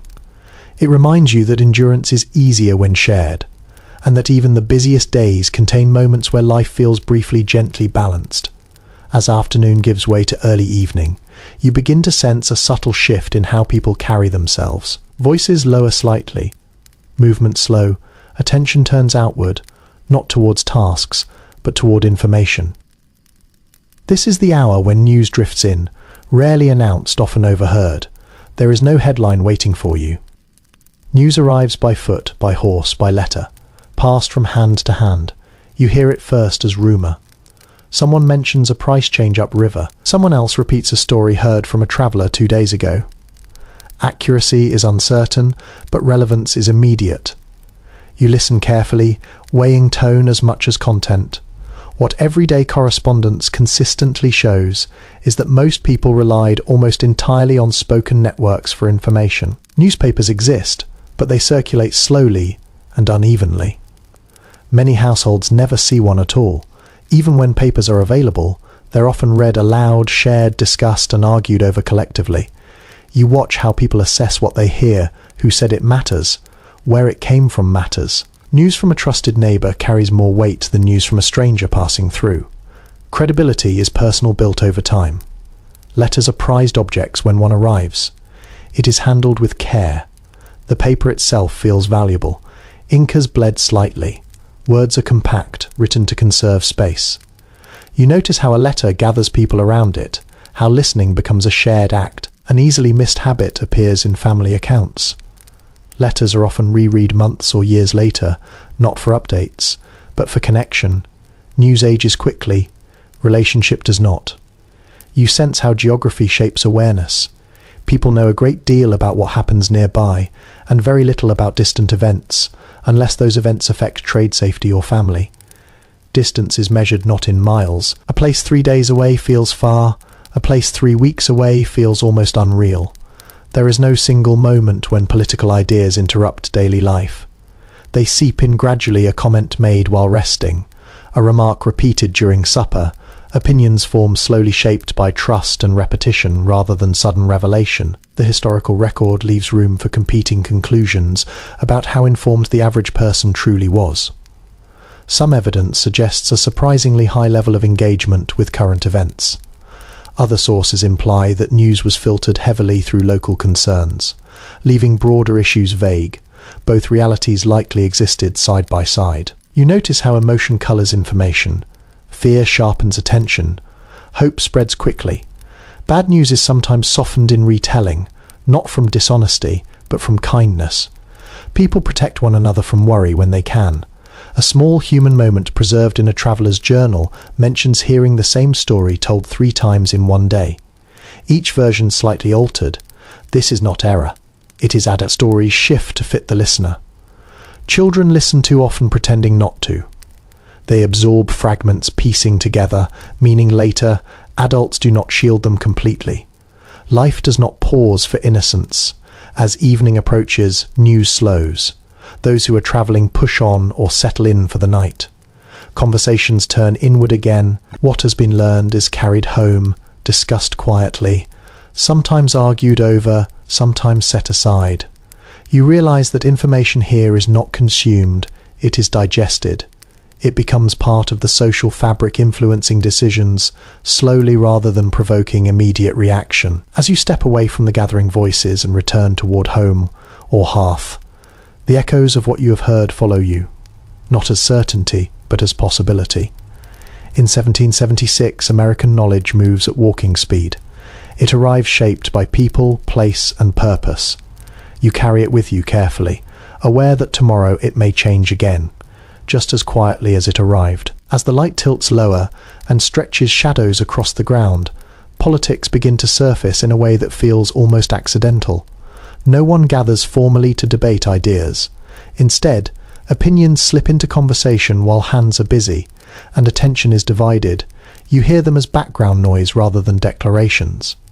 Someone mentions a new regulation not by name but by effect, a tax that makes a tool harder to replace, a rule that complicates trade.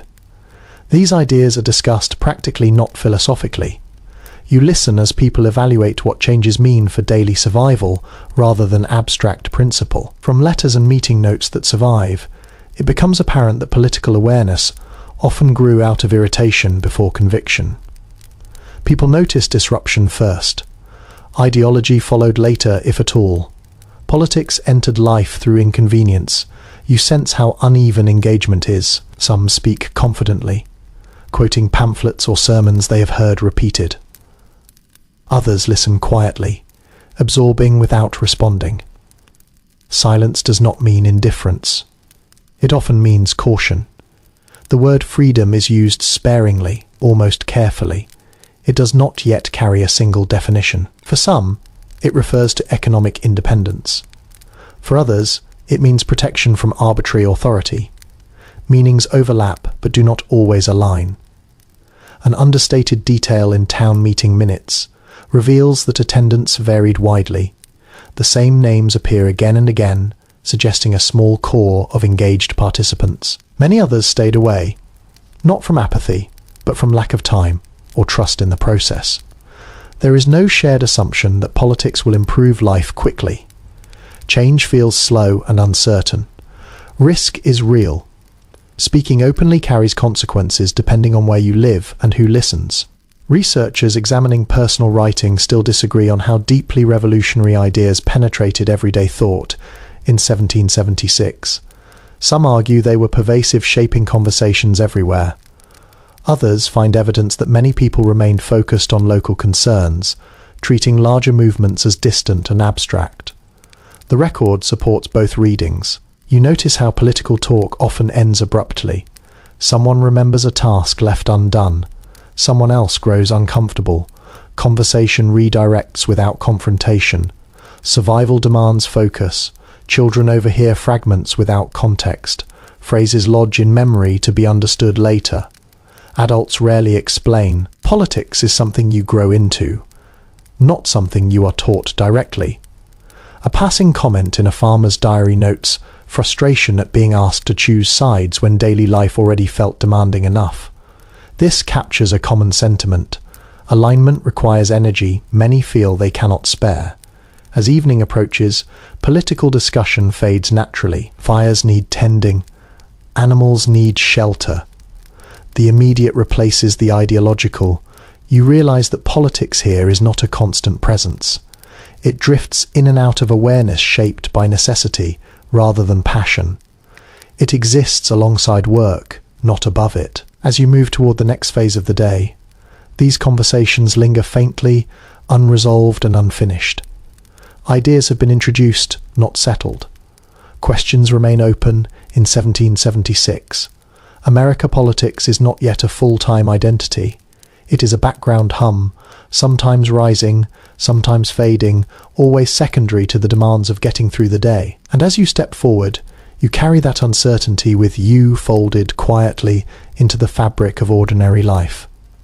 As daylight thins and the sky softens toward evening, another feeling settles in, quieter than argument and heavier than opinion. It is uncertainty, loyalty in 1776. America is not a banner you wave openly. It is something you carry, carefully adjusting it depending on who stands nearby. You hear people speak cautiously now. Words are chosen with more care. Conversations are drifted earlier, now narrow. Eyes flick toward doorways. Familiar faces offer comfort, but unfamiliar ones invite restraint. It is not fear exactly. It is awareness. In many communities, allegiance is assumed rather than declared. You are known by where you live, who you trade with, who you worship beside. These details speak louder than statements. To declare too strongly risks misunderstanding. To remain silent risks suspicion. Balance matters. Surviving correspondence from this period quietly shows how divided households could be. Letters hint at disagreements held behind closed doors. One brother writes cautiously. Another avoids the topic altogether. Families navigate difference by avoiding confrontation when possible. You sense how dangerous clarity can be. Open support for one side or another may bring consequences. Suppliers could become harder to obtain. Neighbors might withdraw trust. In extreme cases, property or safety could be threatened. The risk varies by region, but the awareness is widespread. A revealing note appears in a local record describing people who deliberately moved or traveled to avoid being pressed for declarations. Distance becomes a kind of shield. Silence becomes a strategy. There is no universal agreement among historians about how common this quiet avoidance truly was. Some evidence suggests most people eventually aligned openly. Other sources point to long periods of deliberate ambiguity, especially in areas where control shifted frequently. The lived experience likely change from place to place. You notice how emotions are managed. Anger is softened, doubt is hidden, fear is rarely named. Instead, people speak of caution, prudence, and timing. These words signal unease without exposing it fully. Children sense tension without understanding it. They notice when voices drop, they feel when adults change subject. Questions go unanswered, not from neglect, but from protection. A small detail preserved in a journal mentioned someone refusing to hang a symbol on their door, choosing neutrality as long as possible. This decision carried weight. Absence became its own message. As evening deepens, these concerns retreat slightly. Night brings privacy. The household closes in on itself. Candles are lit, doors are secured. Conversation becomes more honest within trusted walls. You feel how loyalty here is layered rather than fixed. It is shaped by safety, family, livelihood, and belief, all pulling in different directions. Choice is rarely simple. As you prepare to move further into the evening, this sense of quiet calculation stays with you. You understand now that uncertainty is not weakness. It is adaptation in this moment. In this fading light, loyalty remains unresolved, carried quietly from one day to the next. And as you step forward into the gathering dark, you do so with care, knowing that in 1776, America's survival often depends not on what you believe, but on when and where you choose to reveal it. As evening settles more firmly, your awareness is drawn to a reality that has been present all day, but rarely spoken aloud. Slavery is not a separate system running alongside daily life. It is embedded within it, shaping routines, spaces, and relationships so completely that many people barely remark on it anymore. You notice it first in movement. Enslaved people work continuously, often anticipating needs before they are voiced. They move quickly, efficiently, with an attentiveness born not of eagerness but necessity. Their labor supports households, farms, workshops, and businesses, forming a foundation. Others stand on without acknowledgement. Everyday routines quietly reveal how normalized this presence has become. Tasks are assigned without explanation. Orders are given casually, sometimes without words at all. Silence itself becomes a language heavy with expectation. You sense how deeply this system has trained everyone within it. Work here takes many forms. Field labor is the most visible, backbreaking, and relentless. Domestic work is constant and intimate, performed inside homes where boundaries blur. Skilled labor also appears. Blacksmithing, carpentry, cooking, and childcare all rely on expertise developed through repetition and enforced learning.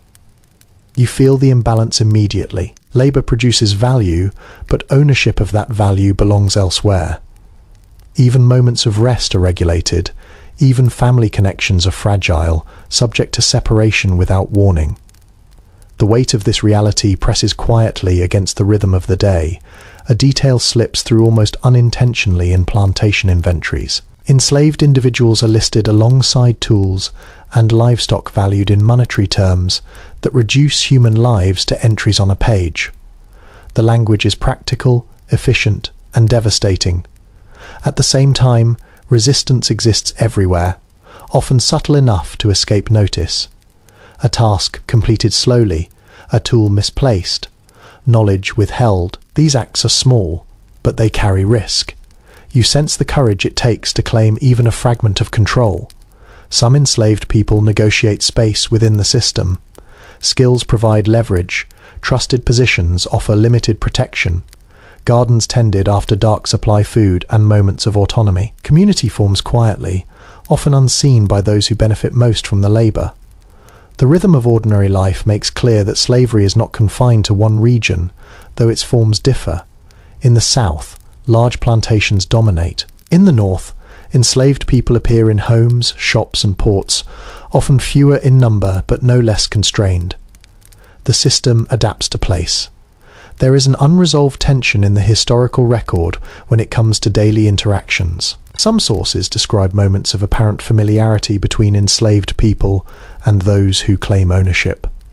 Other accounts reveal constant threat beneath the surface.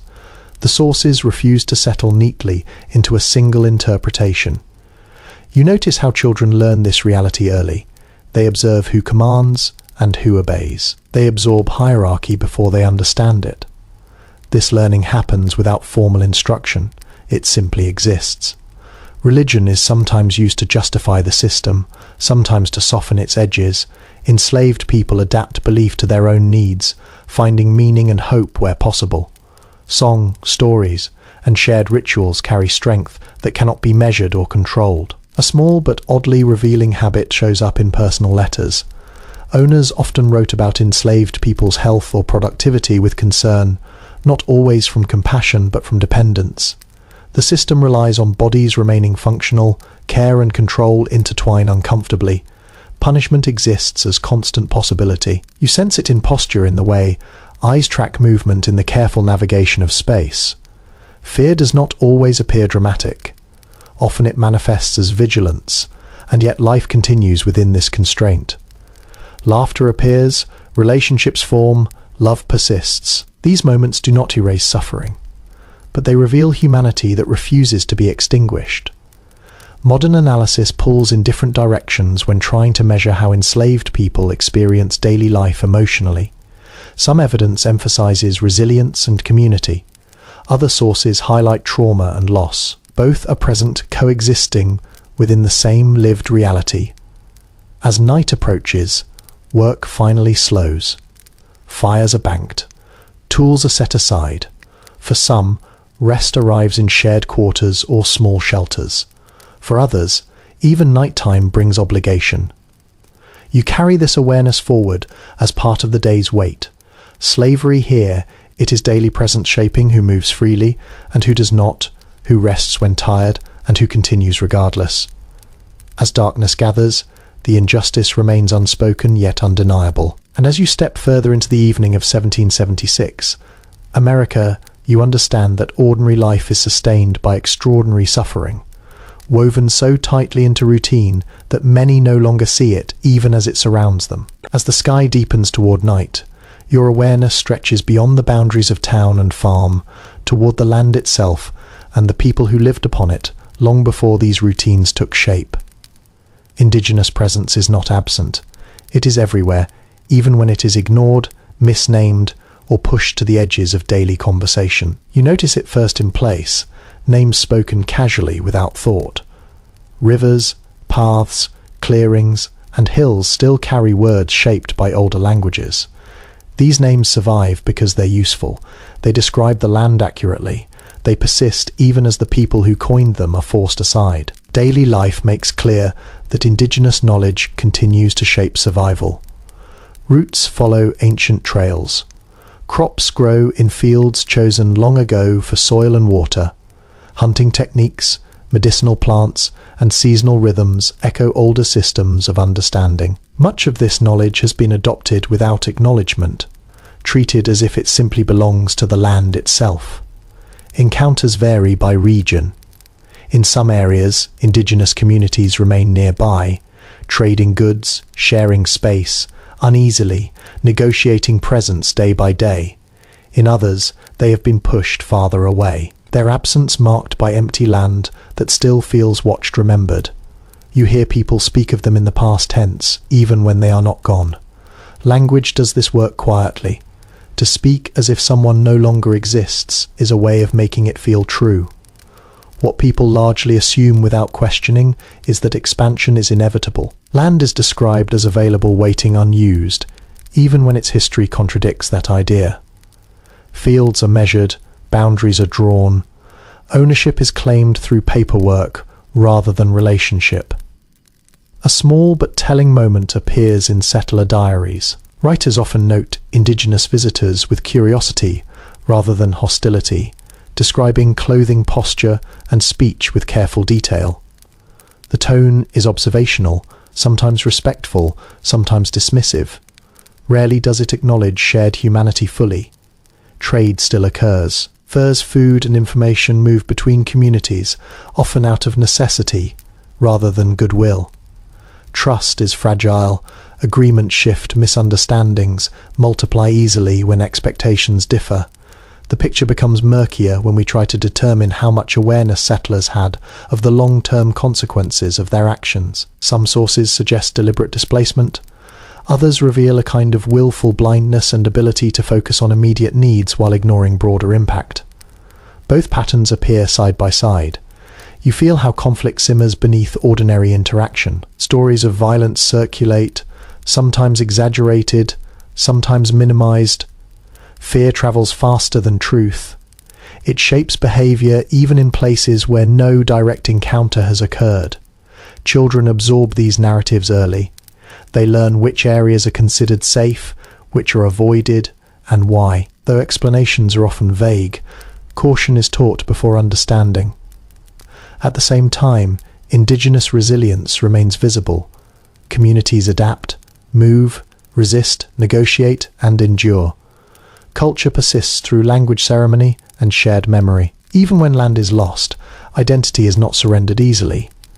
An everyday habit hints at something deeper. Settlers often rely on indigenous guides for travel through unfamiliar terrain, trusting their knowledge while denying their claims. Dependence and denial exist together, uneasy and unresolved. Missionaries attempt conversion, sometimes sincerely, sometimes strategically. Religious encounters bring both exchange and erasure. Belief becomes another contested space where power and identity collide. Later analysis has never fully reconciled whether daily coexistence made displacement feel less violent to those carrying it out, or whether it heightened awareness that was then deliberately suppressed. The sources speak in fragments, often louder about logistics than morality. As evening settles fully, indigenous presence becomes quieter, not because it has vanished, but because it has been pushed to the margins of visibility. Fires burn farther away. Songs carry faintly on the air. The land holds memory even when people try not to hear it. You sense that this silence is not empty. It is charged. It holds loss endurance and unresolved tension. It exists alongside the routines you have followed all day, shaping them even when unspoken. As you move deeper into the night, this awareness stays with you every day. Life in 1776. America rests on land already lived upon, shaped by histories that refuse to disappear quietly. The ground beneath your feet remembers even when those walking upon it choose not to. As the last of the daylight fades, movement itself begins to feel heavier. Travel in 1776. America is never casual, never spontaneous. Distance demands preparation, patience, and acceptance of discomfort. Even short journeys carry weight because they cannot be undone easily once begun. You feel this when you consider leaving familiar ground. Roads exist, but they are uneven, narrow, and often little more than worn paths. Mud clings after rain, dust rises and dry weather coating skin and lungs. Every step reminds you that the land sets the terms, not your schedule. Most people walk far more than they ride. Horses are valuable and require care. Wagons are slower than they appear, their progress limited by terrain and load. You measure travel not in miles, but in hours of daylight and the condition of your body at the end. What daily experience makes plain is that movement reshapes perception. A place half a day away feels distant. News carried from there feels old, even when recent relationships stretch and thin with distance, held together by effort rather than convenience. You set out knowing exactly when you must turn back. Darkness changes everything. Without light, familiar paths become uncertain. A misstep can mean injury. Injury can mean weeks of difficulty. You plan around the sun instinctively. A small but striking detail appears in travel accounts. People often describe journeys as emotional experiences rather than physical ones. Leaving home brought unease. Returning brought relief that bordered on gratitude. Familiar ground carried safety that was felt rather than explained. Travel is rarely solitary. You prefer company when possible. Shared movement reduces risk and eases fear. Conversation helps pass time and maintain alertness. Silence, when it comes, is chosen. There is still no clear agreement among modern researchers about how mobile colonial populations truly were. Some evidence suggests people travelled frequently within small regions. Other records imply that many lived and died within a narrow radius. Both patterns appear shaped by occupation and circumstance. You notice how travel exposes vulnerability. You carry what you need: food, water, a tool or weapon if available. You dress for the road rather than appearance. Comfort is sacrificed willingly for preparedness. Inns and taverns provide shelter, but they're uneven in quality. A good one becomes known quickly. A poor one is remembered longer. Stories about these places circulate, shaping routes as much as maps do. A quietly revealing habit shows up in letters. Travellers often described counting familiar landmarks, trees, bends in the road, fences, stones. These markers anchored them, offering reassurance that they were still on the right path. Weather remains the ultimate authority. Rain delays, snow blocks, heat exhausts. You learn to respect conditions rather than fight them. Plans change without apology. As evening deepens, you feel the pull to stop moving. Rest matters more than progress. A safe place to sleep outweighs the desire to arrive sooner. Tomorrow will come regardless. You turn back or settle in, guided by instincts, sharpened through repetition. The road does not promise speed. It promises effort as you step into stillness.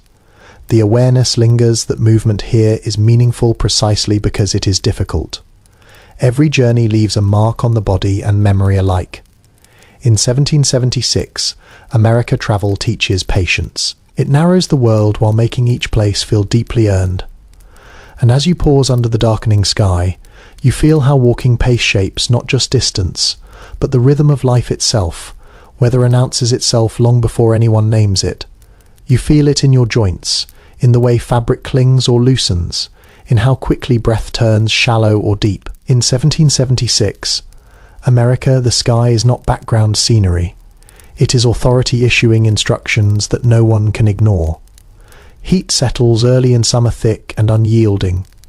You wake already warm, and by afternoon, sweat has soaked into everything you wear.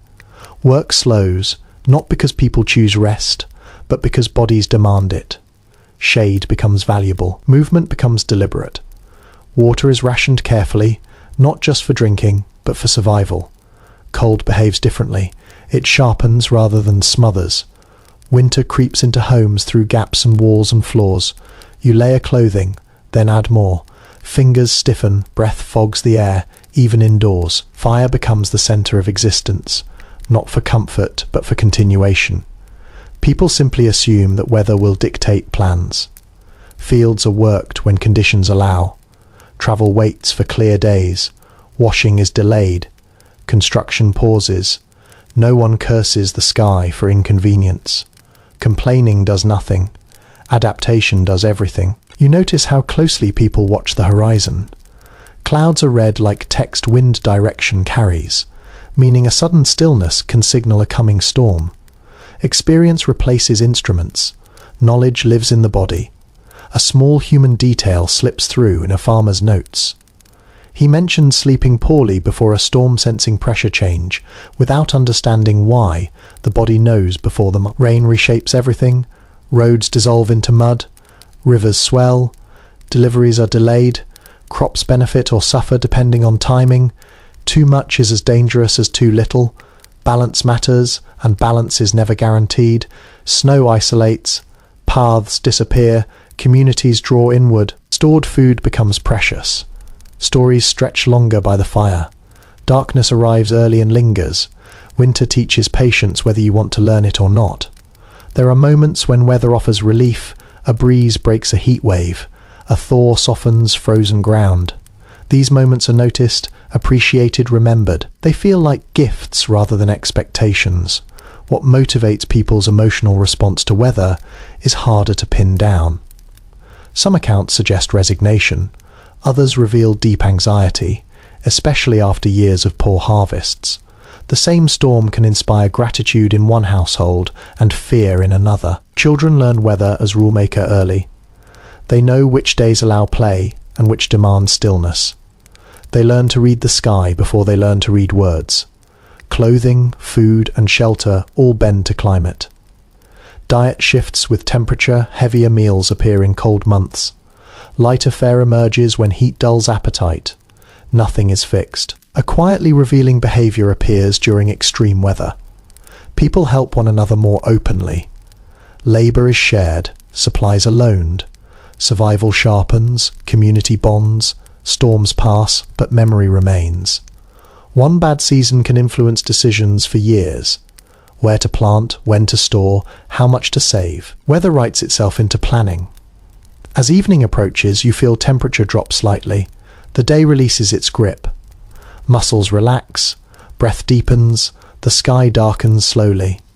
Stars beginning to emerge. You understand now that weather here is not small talk, it is structure. It decides when you eat, when you move, when you rest, and when you wait. In 1776, America, the climate is a constant companion, sometimes generous, sometimes harsh, always in control. And as you settle further into the evening, you do so with quiet respect for the sky above you, knowing that tomorrow's shape has already begun forming somewhere in the clouds. As darkness settles more fully, the idea of order becomes visible in ways that daylight often hides. Law, in 1776, America does not live primarily in books or distant courts. It lives close by, shaped by neighbours' reputation and the shared understanding of what will and will not be tolerated. You feel it in how people behave once the sun goes down. Voices soften, movements become more careful, not because danger suddenly appears, but because consequences feel nearer in the quiet. Everyone knows who enforces rules here, and enforcement is rarely abstract. Justice begins locally. Town officials, constables, elders, or respected landowners handle most disputes. You recognize their authority, not by uniform or weapon, but by familiarity. These are people you see regularly. That closeness makes judgment personal. Punishment is often public. Stocks, fines, or corporal penalties are designed not only to correct behaviour, but to remind others of boundaries. Shame carries weight here. Being seen matters more than severity. The goal is deterrence through visibility. Everyday behaviour makes it clear that law is uneven. Wealth, gender, race, and social standing influence outcomes. A respected person receives warning where another receives penalty. This imbalance is understood even when it is not spoken aloud. A quietly telling detail appears in town records. Minor offences often go unpunished if the offender is known to be hard-working or useful. Contribution buys leniency. Idleness invites scrutiny. You notice how conflict is managed before it reaches formal judgment. Neighbours intervene, family members mediate. Apologies are encouraged. Harmony is cheaper than escalation. Legal action costs time, money, and relationships. At the same time, authority is not gentle. Corporal punishment exists. Whipping, confinement, and public reprimands are real possibilities. Pain is accepted as corrective tool. The idea of rehabilitation has not yet formed as a goal. Children learn these boundaries early. They see who is corrected and how. Fear is practical, not abstract. Rules are absorbed through observation more than explanation. There is no single experience of justice. Some communities rely heavily on consensus. Others enforce rules rigidly. Much depends on who holds power locally and how they choose to exercise it. Later examination of court records reveals patterns that raise difficult questions. Some punishments appear inconsistent. Others reflect prejudice rather than wrongdoing. The sources resist simple conclusions, offering fragments rather than clarity. A brief note in a traveller's journal mentions discomfort of witnessing punishment in a town square. For residents, it was ordinary. For outsiders, it felt unsettling. Perspective shapes acceptance. You sense how law here is less about fairness in the modern sense, and more about maintaining order. Stability matters more than equality. Predictability matters more than compassion. As night deepens, you see how order is reinforced quietly. Doors are locked, paths avoided, people stay within known circles. Safety is communal, built on mutual watchfulness. Despite its harshness, this system functions because it is immediate. Consequences follow actions quickly. There is little distance between behaviour and response. You carry this understanding with you as you move further into the evening. Law here is not distant or theoretical. It is lived daily, enforced by people, shaped by custom as much as rule. In 1776, American order rests on shared expectation rather than abstract rights. It holds communities together imperfectly, sometimes unjustly, but with enough force to keep daily life moving forward as the night closes in around you. As evening deepens and households draw inward attention, turns to relationships that carry both comfort and constraint. Marriage, intimacy, and reputation shape daily life in ways that feel constant rather than dramatic. These matters are not private choices kept behind closed doors. They are community concerns observed and discussed quietly but persistently. You sense how closely people watch one another, who visits whom, who lingers too long, who walks together after dark. Behavior is noticed, remembered, and interpreted. Reputation here is a shared construction built slowly and damaged quickly. Marriage is understood less as romance and more as arrangement. Practicality guides decisions. Land labor skill and family connections matter deeply. Affection may grow over time, but it is rarely the starting point. Stability comes first. What daily life makes obvious is that unmarried adulthood is treated with suspicion, especially for women. Single status invites scrutiny. Questions arise. Assumptions follow. Marriage offers protection, not just emotional, but social and economic. Courtship unfolds under watchful eyes. Visits happen in common spaces. Doors remain open. Conversations are polite and measured. Privacy exists in fragments. Intimacy develops, cautiously shaped by expectation rather than impulse. A small but revealing habit appears in community records. Engagements are often announced publicly long before marriage occurs. This period functions as a test. Behavior during it is observed carefully. A broken engagement carries consequences. Sexual behavior outside marriage is not rare, but it is risky. Pregnancy makes secrets visible. Consequences fall unevenly. Women bear the weight of shame more heavily. Men may face fines or pressure to marry, but their reputations often recover faster. The question of consent appears rarely in records, not because it was absent, but because it was defined differently. Authority, obligation, and expectation blur together. Power shapes possibility in ways that are not always acknowledged. Later interpretations struggle to untangle how individuals felt within these constraints. Some accounts suggest acceptance and even contentment. Others hint at frustration and quiet rebellion. Experience varied widely, shaped by personality and circumstance. Children born outside marriage are noted carefully. Their status affects inheritance, opportunity, and belonging. Communities respond with a mix of judgment and accommodation, often depending on family standing. You notice how language softens difficult truths. Euphemisms appear in records where directness might offend. Silence fills gaps where honesty would be dangerous. Despite restriction, affection exists. Couples share labor, laughter, and quiet companionship. Love expresses itself through reliability rather than display. Showing up matters more than grand gestures.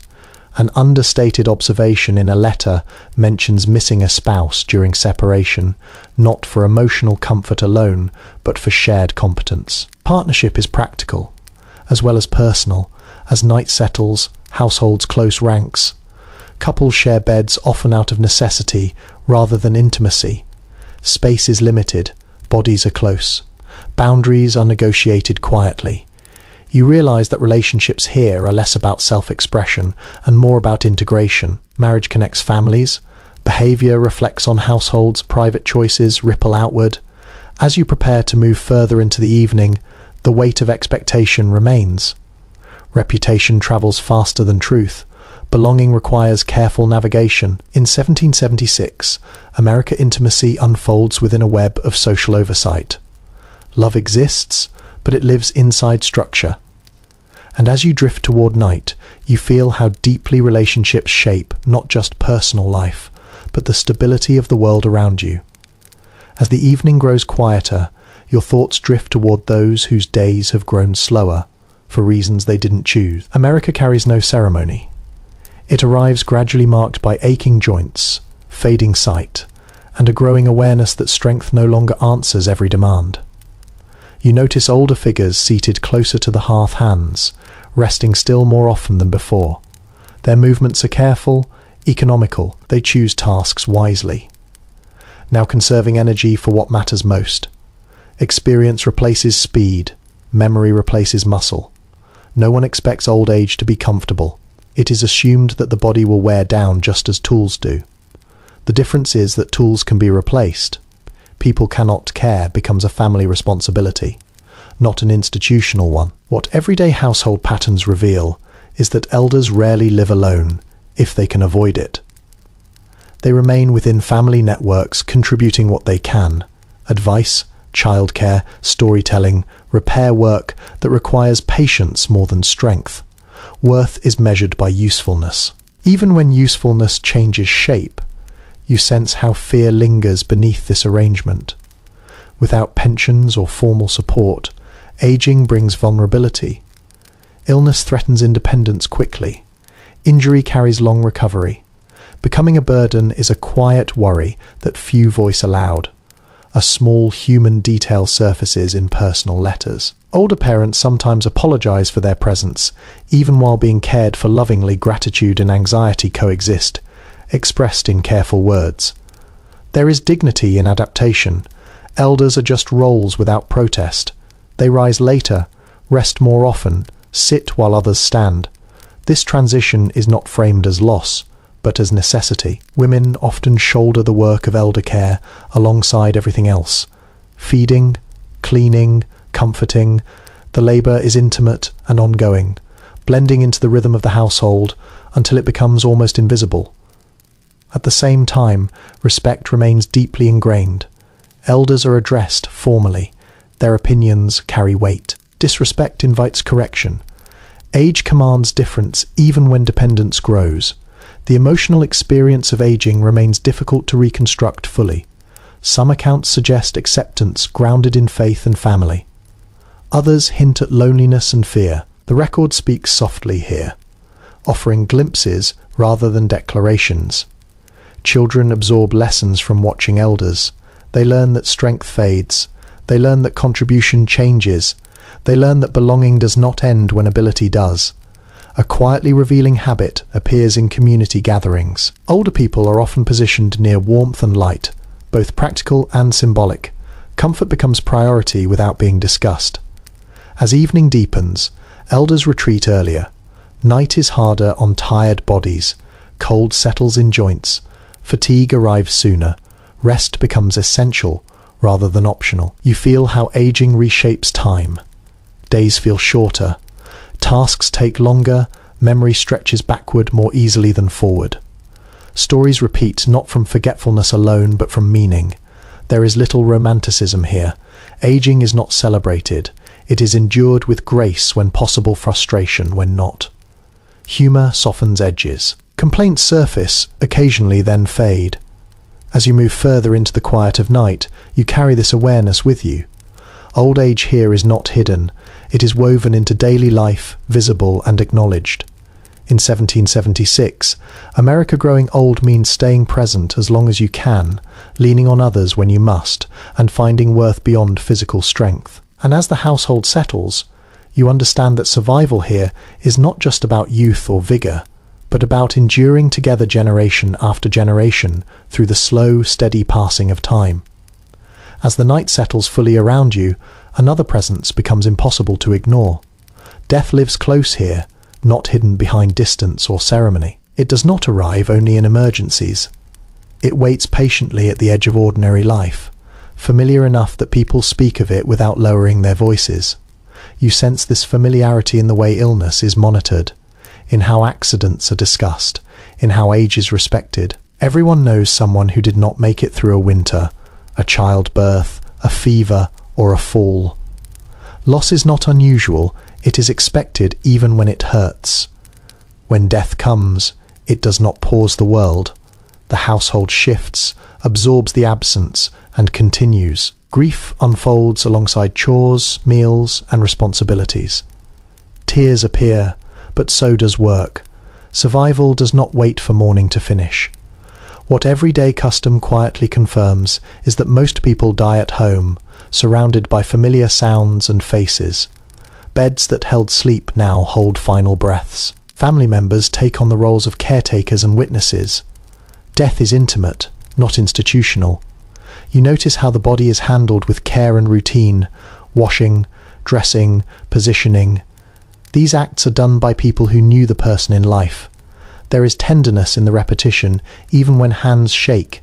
A small but revealing habit appears in funeral preparations. Mirrors are sometimes covered, clock stopped, windows open briefly. These gestures vary by region and belief, but they share a common purpose. They mark transition, giving structure to loss. Children are present. They are not shielded entirely. They watch quietly, absorbing rituals without full understanding. Questions are answered simply. Death is treated as part of the world they're learning to navigate. Graves are dug by neighbours, often in family plots or small community grounds. Funerals are modest. Sermons focus on endurance and reunion rather than celebration.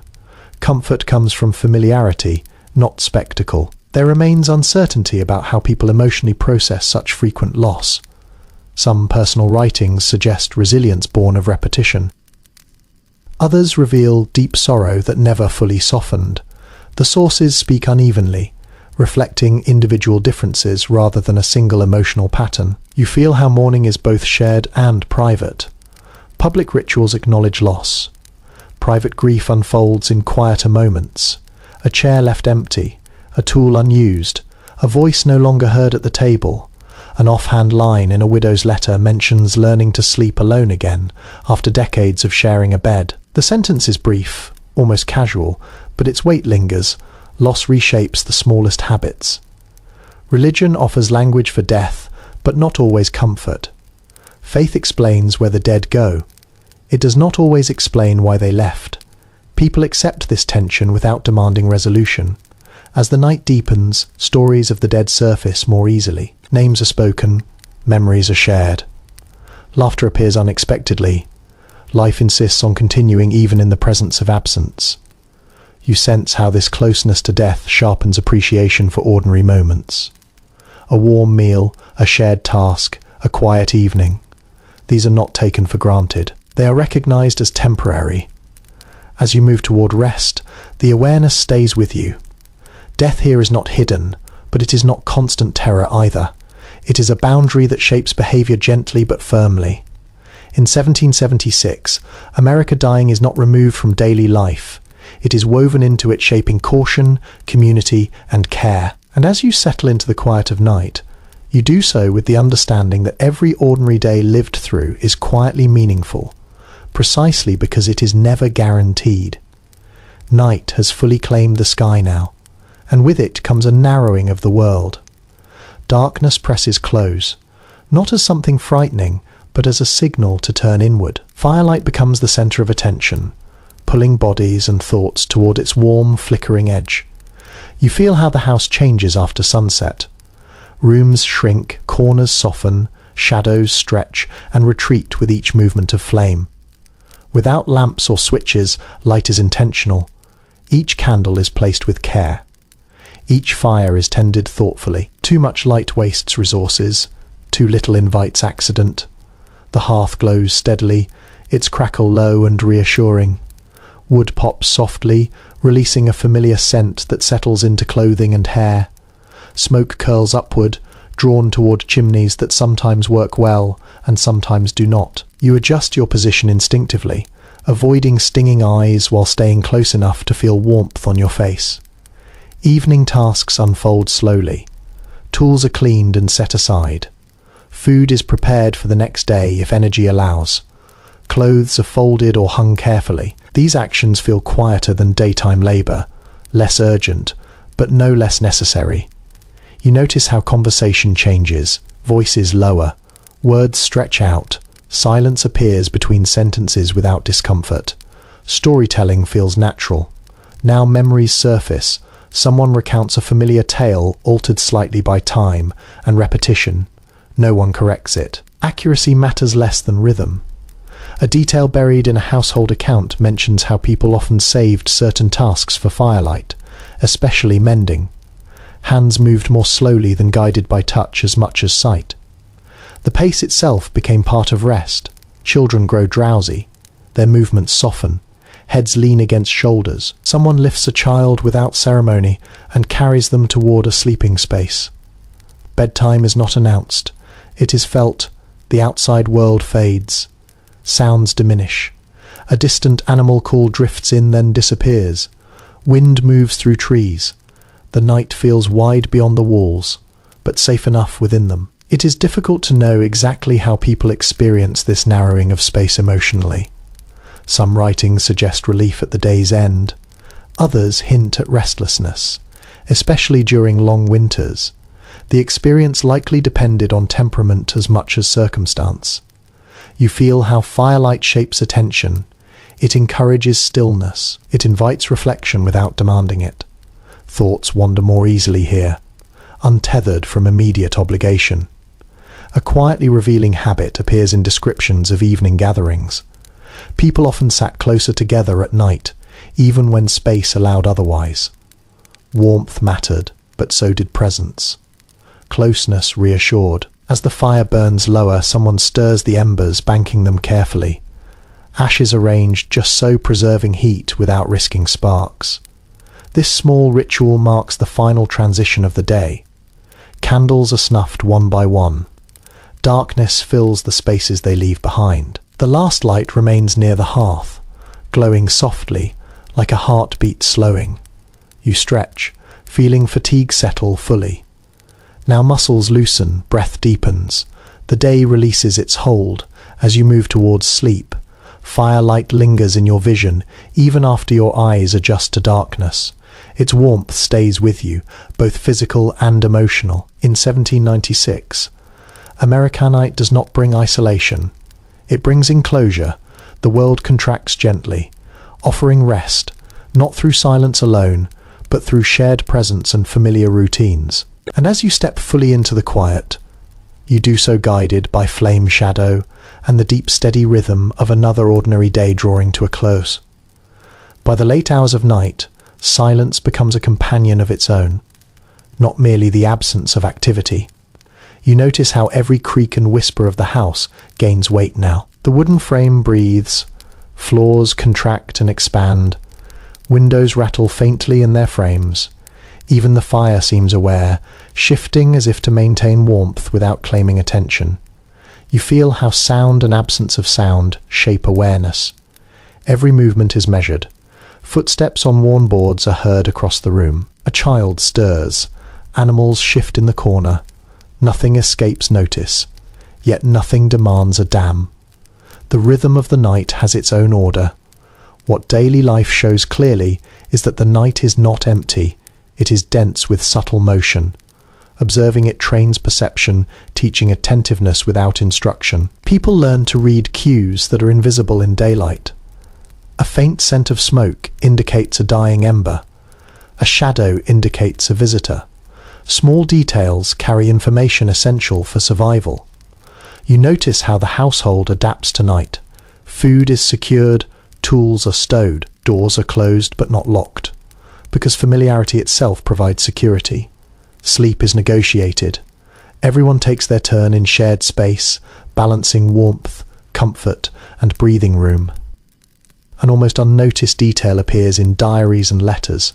People sometimes leave small gifts of water or food near the fire for those who wake in the night. Practicality and care coexist silently. These gestures are neither ceremonial nor recorded formally, yet they recur often enough to suggest intentionality. There is subtle tension in the air. Vulnerability is real, especially in winter or during storms. People shift position. Someone ensures a child is safe. Someone else listens for distant sounds. Sleep is deepened by trust, but never total. Awareness remains a quiet companion. Interpretations of nighttime routines vary among historians. Some argue that vigilance shaped identity and strengthened household cohesion. Others suggest constant attentiveness generated fatigue and anxiety.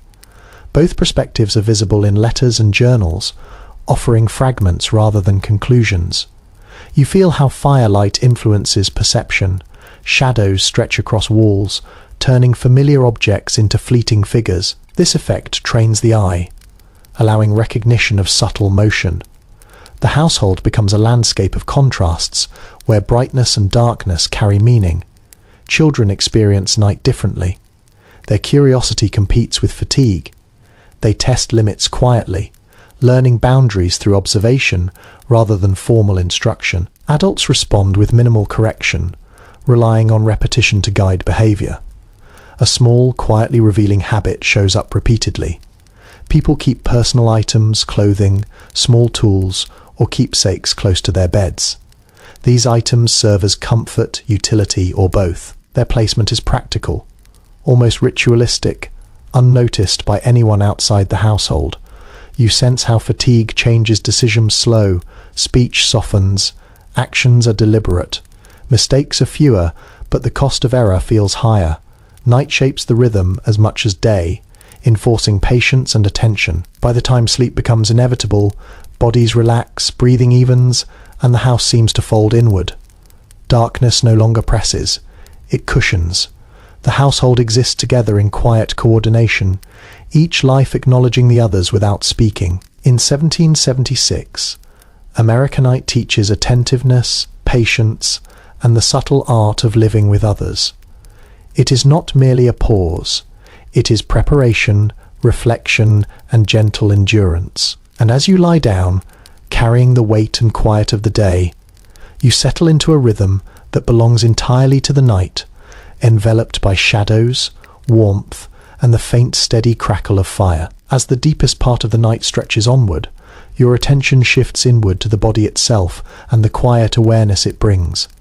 Muscles relax, joints loosen, and breath finds a rhythm that does not demand thought. This is a time when the senses, though muted, are sharply attuned to subtle changes in temperature, sound, and texture. You notice the faint chill along the floorboards. Even well-layered clothing cannot fully block it. You pull blankets closer, adjusting for warmth. The smell of smoke has faded to something comforting, almost familiar, blending with the lingering sense of earlier meals. Each inhalation carries memory as much as it carries air. Daily life shows that people often wake briefly during the night. These awakenings are not alarming. They are part of natural rhythm. Some tend the fire, others shift positions, and children may murmur softly in sleep. Awareness and rest coexist seamlessly, woven into the same fabric of living. A small human detail appears in personal letters. People sometimes use these quiet hours to reflect, write notes, or plan small tasks for the following day. Night offered uninterrupted thought in a way daytime. The hush provided clarity even amid fatigue. You notice how the body remembers work and movement from earlier in the day. Muscles recall tension, joints recall repetition. Sleep is interrupted occasionally by aches or awareness of strain, but the mind adapts, integrating discomfort without panic. Historians continue to debate the significance of segmented sleep in colonial America.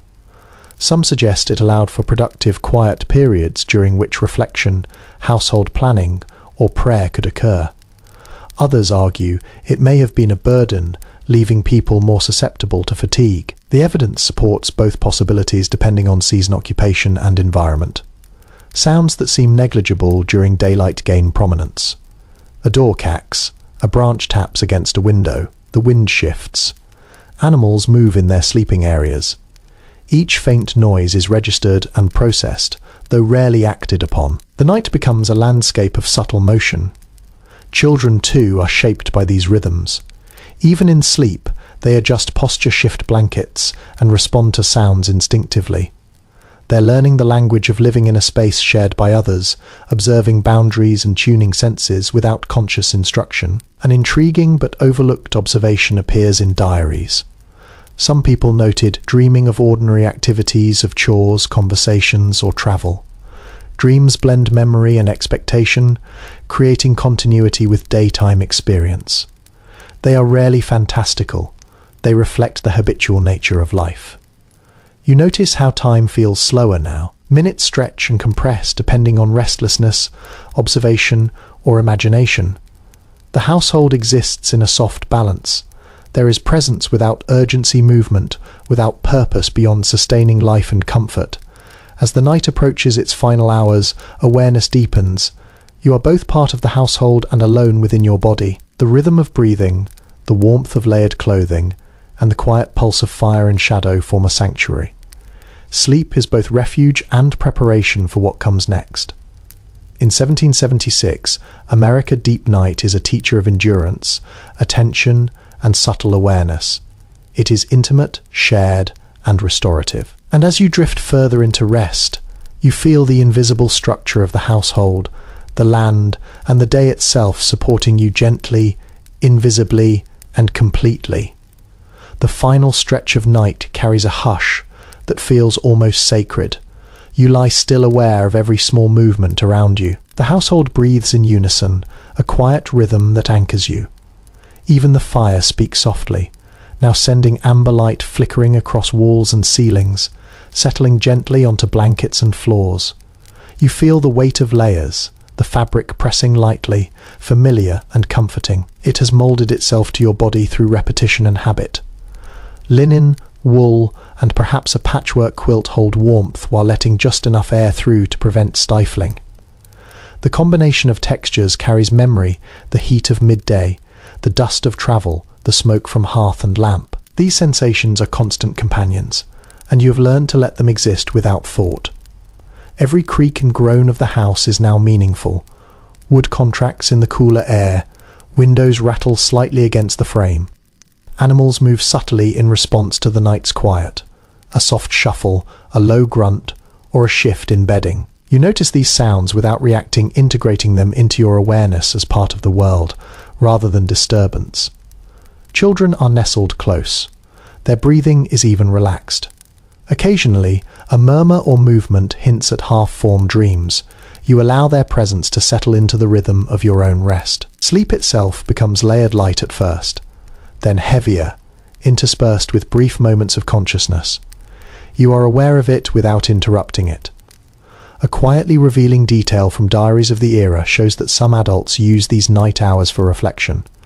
They planned the next day, noted small observations, or considered household needs. Night provides a liminal space where thought flows differently than during labor or daylight activity. The temperature shifts subtly. If the night is cool, you adjust slightly, tucking more fabric close or turning toward the warmth of the fire. If it is warmer, you allow space, stretching limbs gently against the weight of blankets. Your body responds to small changes without conscious effort, guided by experience and instinct. Historians continue to debate the effects of these nightly routines on long-term health and mental state. Some argue that segmented sleep allowed for reflection, social observation, and adaptation to seasonal challenges. Others suggest it produced fatigue and subtle stress. Evidence supports both possibilities in daily life, likely fluctuated according to season labor and household composition. You sense the household as a living organism. Heat, light, sound, and movement circulate together, creating cohesion without explicit coordination. Even when awake for a brief moment, you feel embedded in this pattern. Observation blends with rest, awareness with dreaming. A minor but telling habit appears repeatedly in letters and journals. People often kept small items nearby, tools, cloth, or objects of value. These serve practical purposes, but also provide comfort. Their presence reassures without intrusion, subtly influencing sleep and positioning. Outside, darkness is absolute. Stars gleam faintly through small windows, and the sky stretches wide beyond the walls. The contrast between interior warmth and exterior vastness reinforces a sense of both enclosure and perspective. You are contained and protected, yet aware of the larger world. Time itself behaves differently in these hours. Minutes stretch and compress, unbound from the strict routines of day. You drift along with them, carried gently toward the approaching dawn. The night has trained patience, attentiveness, and subtle sensory awareness, all without instruction. As you sink further into sleep, the household continues around you. Quiet, steady, reliable. You rest not just for yourself, but within the shared rhythm of the community. Every sound, every shadow, Every breath contributes to a gentle, sustaining pattern. In 1776, America Deep Night is not empty. It is layered, alive and quietly instructive. You sleep within it, learning endurance, presence and awareness. The day's labour, its meals, its care, its relationships, all settle into memory, folded into your rest, as preparation for the hours to come.